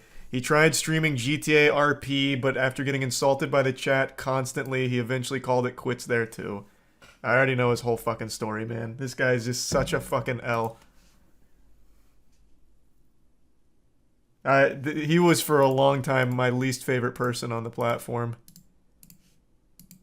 So I kept up with him, man. I was like a full-blown hate watcher. Thanks for the gift sub, Angel. The mystery The box resub scamming lol. situation where he didn't even apologize. He just pointed fingers and was like, hey, they did it too. There's this YouTuber named Reaction Time. He actually has more subscribers than me. I don't know how because he's not cooler than me. But anyways, he made the same type of video. The same type of video like 3 months ago. No one said anything. It wasn't a problem. And then all of his Look, scams, all but these guys kids right don't here, care right? about getting Derek scammed. David Dobrik's crew, whatever. They're influential. Got kid fans. Same thing. Open up boxes. This was 3 weeks ago. Way before I was doing it. Why did no one bring it up 3 weeks ago or even talk about these guys? It seems like after this, he just started uploading extremely inconsistently. Fast forward to 2021, and he became a full-time Twitch streamer. The last the general public heard from him was when he was beefing with KSI, and then with Aiden Ross, which, by the way, I don't know if that was real or not. Thanks to Tier 1 considering they Gaming. lived in the same fucking house, but quite frankly, I don't care enough to look more into that. Rice. Yeah, I don't know if Tubbs gonna mention it. He might, but I have to pee really bad, so I want to mention it. He also did a lot of scamming towards like the death throes of his channel. He did like the here's 20 Amazon gift cards to make up for my last scam. And if you used any of the codes, they were already used like 3 years prior. So he just gave like previously used codes. So he scammed on top of a scam. But the scam before that was these like fake loot boxes. Before that was another like fake raffle. So right towards the end of his career, he just started like scamming as much as he could on his way out. Thanks to the 10, damn, thank you for the 10 gift sub size. Oh, Save the Kids, I forgot. Yeah, and Save the Kids. But he was like the most forgettable person in that because by that point he was already completely just out of the public eye. You're right, he was with Save the Kids. I forgot about that. Twitch tweeted about Kai. I saw. I was actually shocked. I think, here's my theory. I think Twitch is now in a position where they feel threatened by YouTube now. So now they're doing everything they can to try and do anything the community has said. I mean, whatever. I mean, I think it's a net positive no matter what. But Twitch just rolled out this terrible elevated chat thing out of nowhere, which is a terrible idea. It seems like it was so haphazardly thrown together because everyone was upset about their 70-30 split going away. So like, wait. But look, yeah, you're all going back to 50-50, but here's an elevated chat functionality, which is more money for you guys. And it's fucking dog shit. So it seems like they're doing everything they can, like hustling and scrambling to try and bring out as much as possible, even when it's not fully realized. But I am glad they finally recognized Kai. It took them long enough. Icebug's main channel hasn't seen an upload since 2020, and same with his Family Guy channel. He doesn't really tweet or post on Instagram. The times when he's most seen is on his girlfriend's TikTok. But personally, I truly believe that January 14th, 2017 was the beginning of Iceberg's downfall. Again, not numbers-wise, but Tier 1 Fear, and the 5 gifts was Maki. Moving to LA doesn't mean you're going to turn into this clout-chasing demon. But if you let the lifestyle consume you, it will turn you into someone no one wants to support. I really would be interested in seeing Brian return to YouTube with a more humble and charismatic attitude. And I'll give him credit. He made his bag. Impossible. He even started the entire diss track trend on YouTube. But his image will always be remembered as the arrogant hypebeast who let fame get to his head. He's also not right there, by the way. Back when I used to like actively shit on Rice Gum, one of his friends actually reached out to me, like an old high school friend, and was just telling me stories about this guy. I can't corroborate any of them, but they were friends. Like, he linked his Facebook. They were friends in high school. He was telling me that Brian was legitimately always a douchebag, but kind of a loner in high school, but still an asshole. So I don't think it was fame that got to him. This guy was legitimately just born a douchebag. He's the resub Jedi 60 and certified in the tier 1 Aragorn. Carson King, aka Call Me Carson, is a YouTuber who peaked at 2.9 million subscribers, and ever since the incident, his subscriber count has been trickling down. He began his YouTube journey by uploading Minecraft videos to his first 2 channels, which were called GamerCraft157 and Icebox Carson, before eventually moving to the Call Me Carson channel. His channel started taking off in 2017, with videos focusing on Discord trolling, reviewing internet media, and playing video games with his friends. The momentum continued, and the official name of his friend group became Lunch Club. It consisted of Call Me Carson, It's Joko, J-Schlatt, Slimesicle. Holy shit. I don't think I've ever seen Schlatt without the facial hair. What? Is this Schlatt? It has to be, right? What? I didn't even know it was possible. I thought this man was literally born with facial hair. God damn. I almost feel like I'm seeing something I'm not supposed to. Taking a peek behind the curtain. God. Oof. I wasn't ready for that. Hugbox, Travis, Connor Eats Pants, and C-Scoop. I hope I pronounced all of those right. I am so used to calling Ted Nevison Ted Nevision, but I get corrected a lot. It seemed like nothing could go wrong for this friend group, and especially the leader, Call Me Carson. But on January 4th, 2021, a video was uploaded to Drama Alert, of all places, with the title, Call Me Carson's Serious Allegations, Lunch Club Interview. In this video, Lunch Club members Hugbox and Travis explained that Carson has been having inappropriate conversations with underage fans. This included the exchangement of lewd images as well. This information was told to them by Carson himself. That same day, a Twitter user whose information I'll be blurring out said this on Twitter. I can personally come out and say that I've been groomed by Carson. I have talked to many people and never came out about this since now. At the time, I was still 17 and in high school. Here's a few things he said to me. Alright guys, I hate reading word for word, especially when they're a little bit inappropriate. Let's get into this. I'm scared and I want to talk to you for the wrong reasons. Elaborate? What if I only want to talk to you for the sexual part of it? I don't want that, but like, I'm worried about it. What if subconsciously I'm only talking to you because it turns me on or something? Is that really what you want? What other options are there? Also, what would you want to happen? I don't know. All I know is every time I jack off now, I have a really hard time not thinking of you. I guess my brain got stimulated and now reading anything more, you know? Sorry, like any sexual texts are always so fucking cringe. Christ. And next time you're horny, we can have some fun. Yeah, this whole situation was super weird. Like the whole 1917 stuff. This is all my fault. Damn. But then, like, the people closest to Carson said it's more than that, so this whole thing was such a weird mess. I'm not gonna lie, I'm scared of getting your hopes up or something. I'm willing to try, but it's such a bad idea. But so is sexting you. Fuck. Carson later revealed in his Discord that the texts were real. Long story short, when I was 19, I sexted a couple of viewers that were 17. Extremely regrettable and incredibly embarrassing. Felt guilty since. Apologized to them both and resolved it privately last year. Then Keem got a hold of it like 2 days ago. At the time, the girl was 17 and Carson was 19 years old. Though a 2-year age gap isn't anything to glance about, I guess people did because, one, this is a famous YouTuber and it's easy to like nitpick anything a famous person does. 2, even though the age of consent in the majority of the United States is 16, talking to people that are under 18 on the internet is like a well-known no-no thing to do, especially if you're famous. And 3, people argued that there was a power dynamic, which honestly is something I do agree with. I mean, think about it. If you're a big YouTuber, your fans already see you as a god. So asking them for pictures might just make them feel like they're forced to because they don't want to let down their favorite YouTuber, right? Anyway, Carson lost followers, friends, and basically everything. He stopped uploading, stopped streaming. No, the hurricane missed Tampa for the most part. Whenever he did tweet, he would like quickly delete it. It was like this for 7 months until a video titled "Moving Forward" was uploaded by him. This specifically was August 25th, 2021. In this video, he doesn't discuss the situation at all. He says he doesn't want to make more drama and instead promotes the fact that he's going to be donating 100% of his earnings to charity. Hey guys, it's been a while. This isn't going to be your average YouTuber apology video, and I'm not going to make it long and drawn out. I've learned a lot this past year. I'm not seeking forgiveness, nor am I looking to make excuses. I'm sure some of you are expecting some long drawn out video explaining my truth of the situation, but I have no intentions of doing that. I'd much rather just tell you what I can do in the future. For the next year, I plan to donate 100% of my profits to charity. And since that day, he's uploaded 7 more videos onto his channel, and his views clearly don't match to those before the situation. So yeah, Carson is back, but with not nearly the same amount of love he once used to have. In fact, he gets hate. I forgot that he was doing that for the charity stuff. I mean, there are definitely trolls that just don't like him, but I think this is a perfect time to move on. Alright, guys, I want to give a quick update to the whole Call Me Carson. Oh, well, actually, you might answer the question I'm about to ask. Situation. As you guys know, there's been a bunch of Twitch drama recently, and Hugbox actually wanted to add on to that. I won't say it like that, but I'll just say he did add on to the drama, though I didn't see anyone talk about this. Just happened to stumble across it while doing my research. So here's Hugbox's Twitter, and Hugbox actually made a twit longer with the title "Game Over." This got almost 5,000 likes. Like, I would say it got some attraction. I have no idea how I did not hear about this at all. But the twit longer is it's a lengthy read.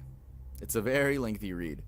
But I'll just give you guys the important sentences. I'm going to try to explain the relevant events of the last couple years in the most concise way possible. This was always written off as drama when I try to talk about it, but I only spoke of it because it really bothered me and I cared. It's not easy to be threatened with legal action when you're just trying to tell people what's going down. That's why my tweets were always so cryptic. I'm not a clout chaser. I haven't even made money over the last several years, only alienated my audience since I started talking about this stuff, and at this point want absolutely nothing to do with the internet. We'll start with the Carson thing.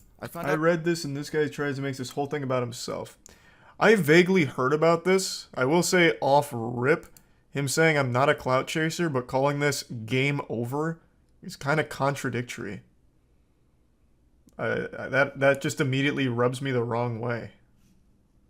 Started talking about this stuff, and at this point want absolutely nothing to do with the internet. We'll start with the Carson thing. I found out about what he did in March 2020, and for a moment considered tweeting it right then and there. Unfortunately, I did not have any concrete details initially. In fact, the few details I had were lies. The group had a meeting later that day, which our manager, Ryan, told us that he had dealt with this several times before and we can make this go away. And some members of the group insisted we needed to stick by Carson. At this point, I was checked out completely, but naively was shocked that so many people seemed to value their careers over doing the right thing. Over the next several months, I started asking around as to what others had been told, and found out that every single person was told an entirely different story as to how many girls he was contacting and what their ages were. This pushed me to do something, and I had actually gotten the entire group to agree to recording a video of each of us simply saying what we were told and uploading it directly to the Lunch Club channel. No baseless accusations, no clout chasing, just the truth. At the last moment, many pulled out of the video because, in Schlatt's words, he had too much to lose. Deja vu. It was never supposed to go through Keemstar. I'm gonna skip this paragraph. Again, you guys can just go to Hugbox's Twitter to read the whole thing because it is a lot. Carson had had a whole Discord of content creators that aided him in strategizing damage control in the lead up to the drama alert, because naturally Ryan had gone behind my back, warned him, and tried to prep him. I know this because not all of them suck and they told me what was up. Then the creators in that Discord fled like rats from a sinking ship when it was clear the situation was not salvageable. I called Carson several times in the days leading up to the drama alert because I did not want the venue to discredit the story, and I wanted him to take responsibility for his actions like a fucking adult. To this day, he hasn't even admitted to what he did, and everyone still thinks it was a 2-year age gap. That is not true. So if we go to the responses on the tweet, we get stuff like this.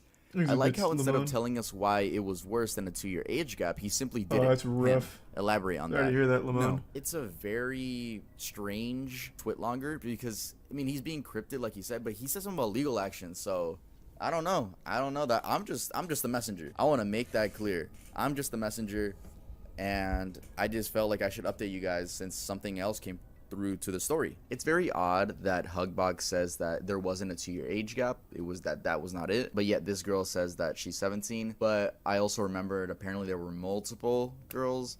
I don't know. It's very weird. What I'm telling you guys is not factual. Again, just the messenger. Yeah, this shit is so fucking messy. What? I guess now we're actually going to talk about another YouTuber, you know, because we're continuing the video. Shout out to Five Nights at Freddy's t-shirt. But yeah, let's head on to the next person on the list. I don't know much about Hugbox. So what was he saying? What was Hugbox saying then? Now I'm just left really fucking confused.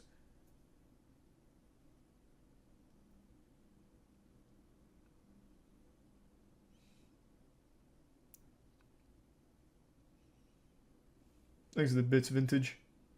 Yeah, I haven't seen too much from it though, Vintage. Not since we first looked at it, but I am keeping my eye on it. So wasn't a whole lot of new stuff in the twit longer. Okay. All right. Okay. FaZe K and FaZe Jarvis. These are huge. FaZe Jarvis posted a video cheating in Fortnite. He was like, I'm trying out an aimbot in Fortnite for content. Got permabanned. Cried. FaZe K saved the kids. Kicked out of FaZe. Cried. And began as a Call of Duty sniping team. Members would achieve impressive clips only using sniper rifles and later create montages which would be uploaded onto YouTube. When FaZe Clan started out, they were all just kids in high school enjoying the most played game at the time. By 2012, the YouTube channel had hit 1 million subscribers and it was the thing to know about FaZe Clan if you played Call of Duty. Everyone and their mom wanted to join FaZe Clan at one point. I wanted to join FaZe. 2014 to 2016 is when I would say FaZe truly peaked. This was when the main members of FaZe all moved into a house in New York and called that the FaZe house. Many fans still say this was the best era to be a fan of FaZe. And FaZe hasn't stopped growing at all. They even have esports teams in every major video game. They also recruit athletes, and not to mention that their main focus is still Call of Duty, with members such as Swag. Is that their main focus? Call of Duty. Also, I can't Nah, they're much bigger than that now. The best member, FaZe Jev. Yo, Jev, if you're watching this, I just want to let you know you're a huge inspiration to me, and thank you so much for always being you. Anyway, let's first talk about FaZe K, who joined FaZe in 2013. This was thanks to his sniping skills. He would upload gaming content and occasionally have his younger brother Jarvis join in on videos. What's going on, guys? This is FaZe K, and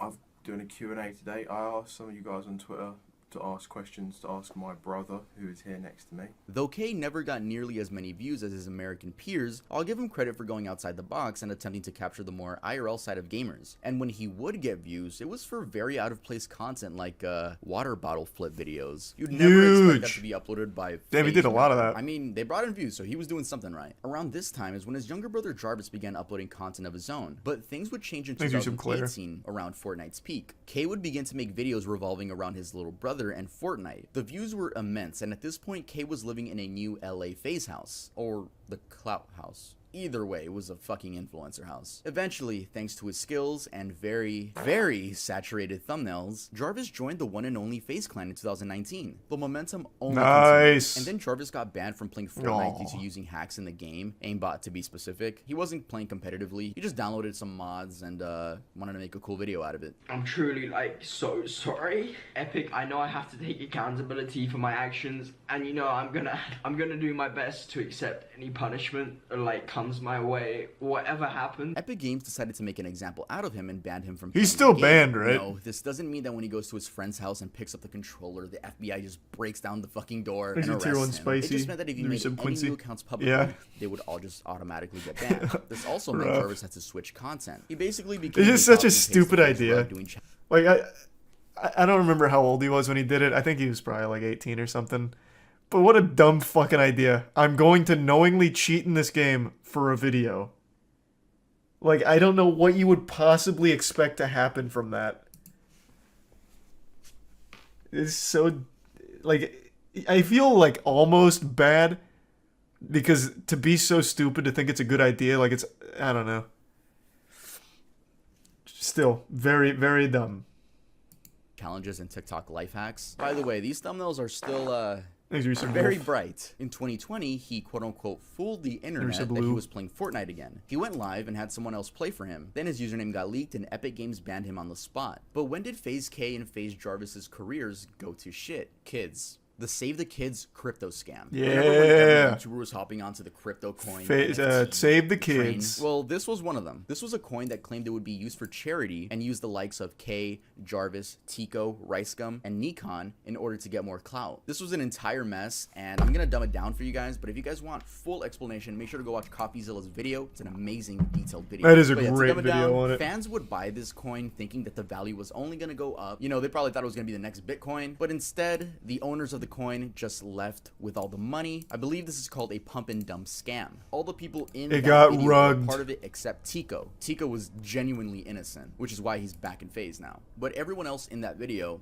yeah, they got a lot of money from the fans that were trying to support this charity. Due to this, K was kicked from FaZe, and Jarvis, Nikon, and Tico were suspended until further notice. He's some tacos. Well, he's Ricegum. He wasn't a part of like any team or anything. He's just himself. So this is where K's career started going downhill. I mean, why wouldn't it? Who wants to support a scammer? Then K came out saying that the mastermind behind all of this was Sam Pepper. Yeah, the dude with Black Ops 3 dark matter for hair. This response wasn't really taken that well, and his views dipped right Probably after really was this. Sam Pepper, but you're also a I fucking thought- idiot for doing anything with Sam Pepper. It's your fault. How Sam Pepper still somehow infiltrates anything blows my fucking mind. He's like the most well-known scammer of all time. Hey, thanks again, Maki. Thanks for 5 gift subs in the tier 1 Climate, and the resub Chaser, and SSB. I thought I got the wrong channel. I thought I put Jarvis's channel instead of K's. But notice how much K uses his brother in his thumbnails. Like, do you not think you have a photogenic face? I literally thought this was Jarvis's channel. I was like, okay, I gotta re-screenshot it. No, this is K's channel. I did not make a mistake. Again. Please stop the oversaturated thumbnails. Jarvis had a boxing match which he won, and he was back in FaZe. Then this video was uploaded. Why I left FaZe Clan, where he explains that he left FaZe Clan because his big brother was kicked. Weird for me because I don't want to be a part of FaZe if like you're not in FaZe as well. Oh, that's so Obviously, wholesome. me and you, we started YouTube since the very beginning. Trust. All of this happened because of you and you pushing me to like make videos, start vlogging, Give some you know, start Beaches and the streaming. resub It really Duluth. all happened Give because some Claire. you pushed me to do it. Aww, Tier 1 so Swoosh sweet, and Tier 1 except Carla. Not really, because this is when Jarvis would begin uploading less frequently and get less views. And no, YouTube Shorts don't count because those views are from randoms, not your fans. I forgot to mention that they have another channel called Jarvis and K. Where nice. They do upload more frequently, but the views aren't there either. And for some reason, while watching their videos, I feel like they're always finding a way to diss FaZe. 7 months ago, I left FaZe Clan, and after watching these TikToks, I think I made the right decision. It's like I get the vibe of like biting the hand that fed you. I mean, even the These are some fans Fisto. dislike the videos, and it's very weird. I don't know. It seems like they have a big ego after leaving FaZe. I truly believe Jarvis could have saved his career by just staying in FaZe. It doesn't matter if you were banned from Fortnite. There's new Call of Duties every year to make content on. I get that family comes first, and that's super respectable that he did that. But read. What is K doing? I know he showed his channel, but is that really all he's doing? Yep. That's really all he's doing. He legitimately does just use his brother in every single thumbnail. I would have no idea this is K's channel. Legitimately. There is nothing here that tells me this is FaZe K's channel.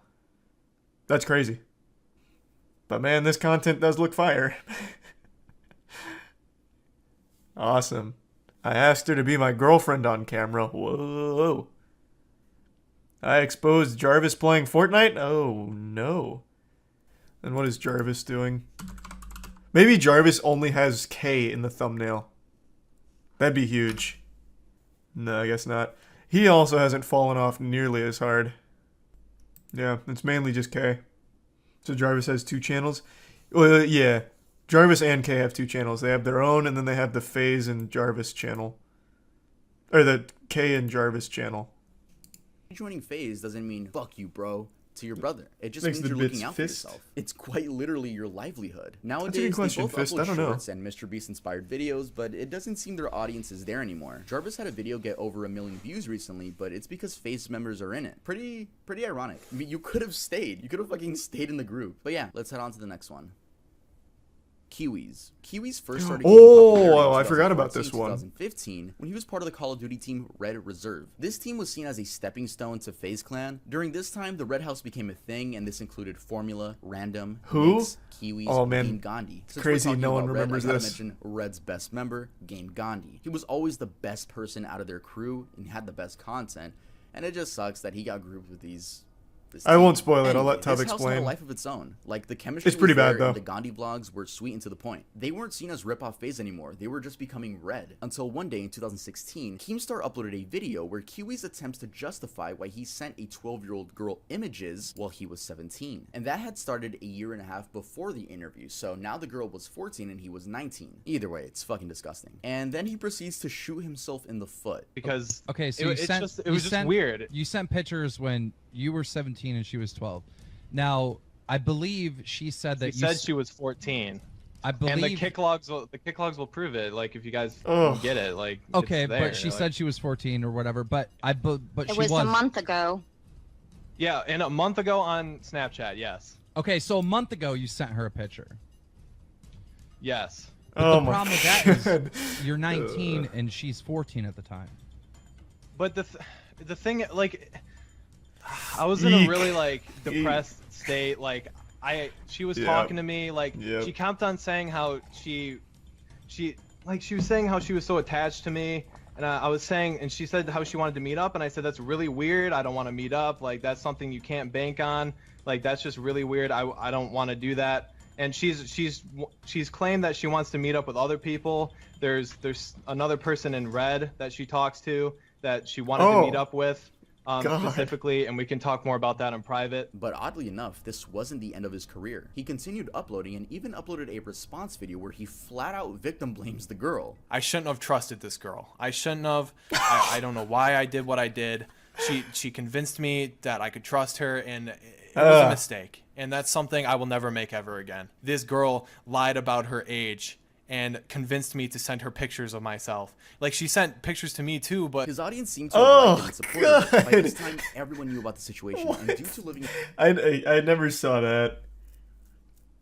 This man's just out here confessing to full-blown crimes without knowing it. Thanks to the resub Helicity, Waifu, and Jay. I only knew that first part. So the dude straight up like admits like, hey, I thought she was 14, so I sent her all these nudies. You know, that's why I was, you know, being romantically involved with a 14-year-old. I didn't know she was 12. She fucking lied to me. Can you believe that bitch? I didn't know he even made a response video where he just like straight confirms it and then makes it clear that he also received child porn. Yikes. In the Red House, the address was public. I don't know if they publicized it themselves. I'm sure they wouldn't dox themselves so fans could come over and say hi, but their address was known. Anyway, Kiwis got confronted at his own house by a random person, but it was done horribly. The person called him a... Like, the dude filming could have at least said some factual stuff instead of just saying that he's a... Red Formula. Yeah, the leader what's up, of the Red Reserve. What's up, man? What's good, man? How you doing, man? What's going on, you a fan? Yeah, I'm a fan of the Red Reserve. Is Kiwis around? Yeah, he is. Do you think I could talk to him? Yeah, sure. You wanna come on in for a bit? Yeah, sure. What? Red Kiwis. Oh, hey, what's DJ up? Tittynack. Yeah, in what's real up? life, the man with the big shorts. Yeah, what's up, dude? I wanted to ask you a question. Okay. Why did you that girl? You think you're funny? Yes.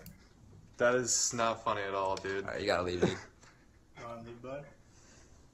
You gotta get out of the house. Why did you do it? You gotta get out of the house. Why would they invite this guy in? Yeah, I know the whole story. Get out of the fucking Why house. did you do it? Why did you do it? You sent your dick online to a girl that was 14 years old. That was 14 years old. Do you not understand that she completely lied about her age? Get out of the house. It's proven. Get out of the fucking house. That's why I'm here. The reason why Kiwi's story is so odd is because he never stopped uploading. Why the fuck? How dumb is that whole house? What? Is everyone in that house just an actual fucking idiot? It's so fake. I don't know, man. It may be. I choose to believe that over them being that fucking stupid. I don't see why it would be fake, though, because then that once again just puts it in the public eye that this dude was sexting a child. Sending and receiving pictures from a child. So why would they try and make a fake video about it? Like, that seems like a terrible idea. Crazy.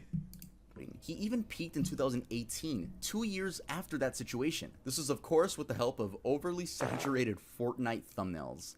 Yay! Fast forward to 2021, and skipping over his new team, which failed, Drummer uploaded a documentary about him, and he got dislikes for a little bit, but kept uploading. His views nowadays are nowhere near his peak, and it's just sad, really. Seeing when YouTubers ruin their careers, but don't have anywhere else to go because they make their money on the internet. I mean, they could go work at their local Food for Less, but I think at that point, of being a YouTuber, your ego's really high, so you just don't want to do that. And there's a chance you could get recognized, which is always going to be awkward. We're literally watching these people die inside. But yeah. Alright guys, thanks so much for watching the video. I just want to say I don't condone the harassment of any of these people. I don't want my subscribers to be those subscribers that go to these pages and leave hate comments. Don't do that. Let's just watch from the sidelines, chill out. But looking at all these names, the only person I would say really didn't do anything wrong, just made like a bad decision, was Jarvis. I don't think he did anything to get canceled for. Yeah, his was very stupid. He cheated in a game, and the game happened to be his cash cow. I agree. Out of everyone on this list, Jarvis was like the most like trivial, the most innocent. He cheated in Fortnite because he's a fucking idiot, and he got banned for it, which cost him like his career as a Fortnite creator. But he's still doing fine. Oh, actually, no, he was in Save the Kids. Actually, I forgot. I actually totally forgot he was in Save the Kids. Never mind. It's crazy. Every time I hear Save the Kids, I only think of FaZe K. Yeah, never mind. I totally forgot that he was also part of Save the Kids. Fortnite, and he chose his brother over FaZe Clan, which I think was the wrong decision. Yeah, just wanted to make that clear. Leave a like, make sure to subscribe to the channel, and make sure to go to earldoesn'texist.com to get yourself some new Earl clothing and use code BACKTOSCHOOL for, I don't even know how much % off. It's on the screen. Yeah, music video coming out soon. The name of that song is Overdose, and that'll be part of my 9 to 10 track EP. There will be a whole movie on this channel, so I can't wait for you guys to see that. I'm so excited. Sorry for missing an upload. I was recording the music video for that. So follow me on TikTok, follow me on Twitter, follow me on Instagram. All the ads were right there. Specifically TikTok, like I hate when I pop up on people's For You page and they're like, "Oh my god, you have it?" Yes, I have all social medias, bro. He's using Lud and Schlatt's music. I'm gonna go have sex with your mom, and I'll see you guys next time I upload. You're right, actually. That wasn't that. Yeah, this is 8 hours old, so I actually think that was Lud and Schlatt's Music Emporium. So is Kiwi's still uploading? Holy fuck. I got you. Yeah, that's further evidence. Unless you're like literally thrown in jail. If you just ignore it and keep posting, you'll be alright. Goddamn. He doesn't get nearly the views he used to, but I mean that's still enough to make a living off of. What about Mini Lad? Yeah, his is the same deal. We already talked about that one. He doesn't get the views he used to, but still enough to make a living. What did Mini Lad do? Oh, that's another huge story. I don't even know where to begin. Christ. That one I'd say just look that one up on your own time and set aside a couple hours to get the whole gist of it.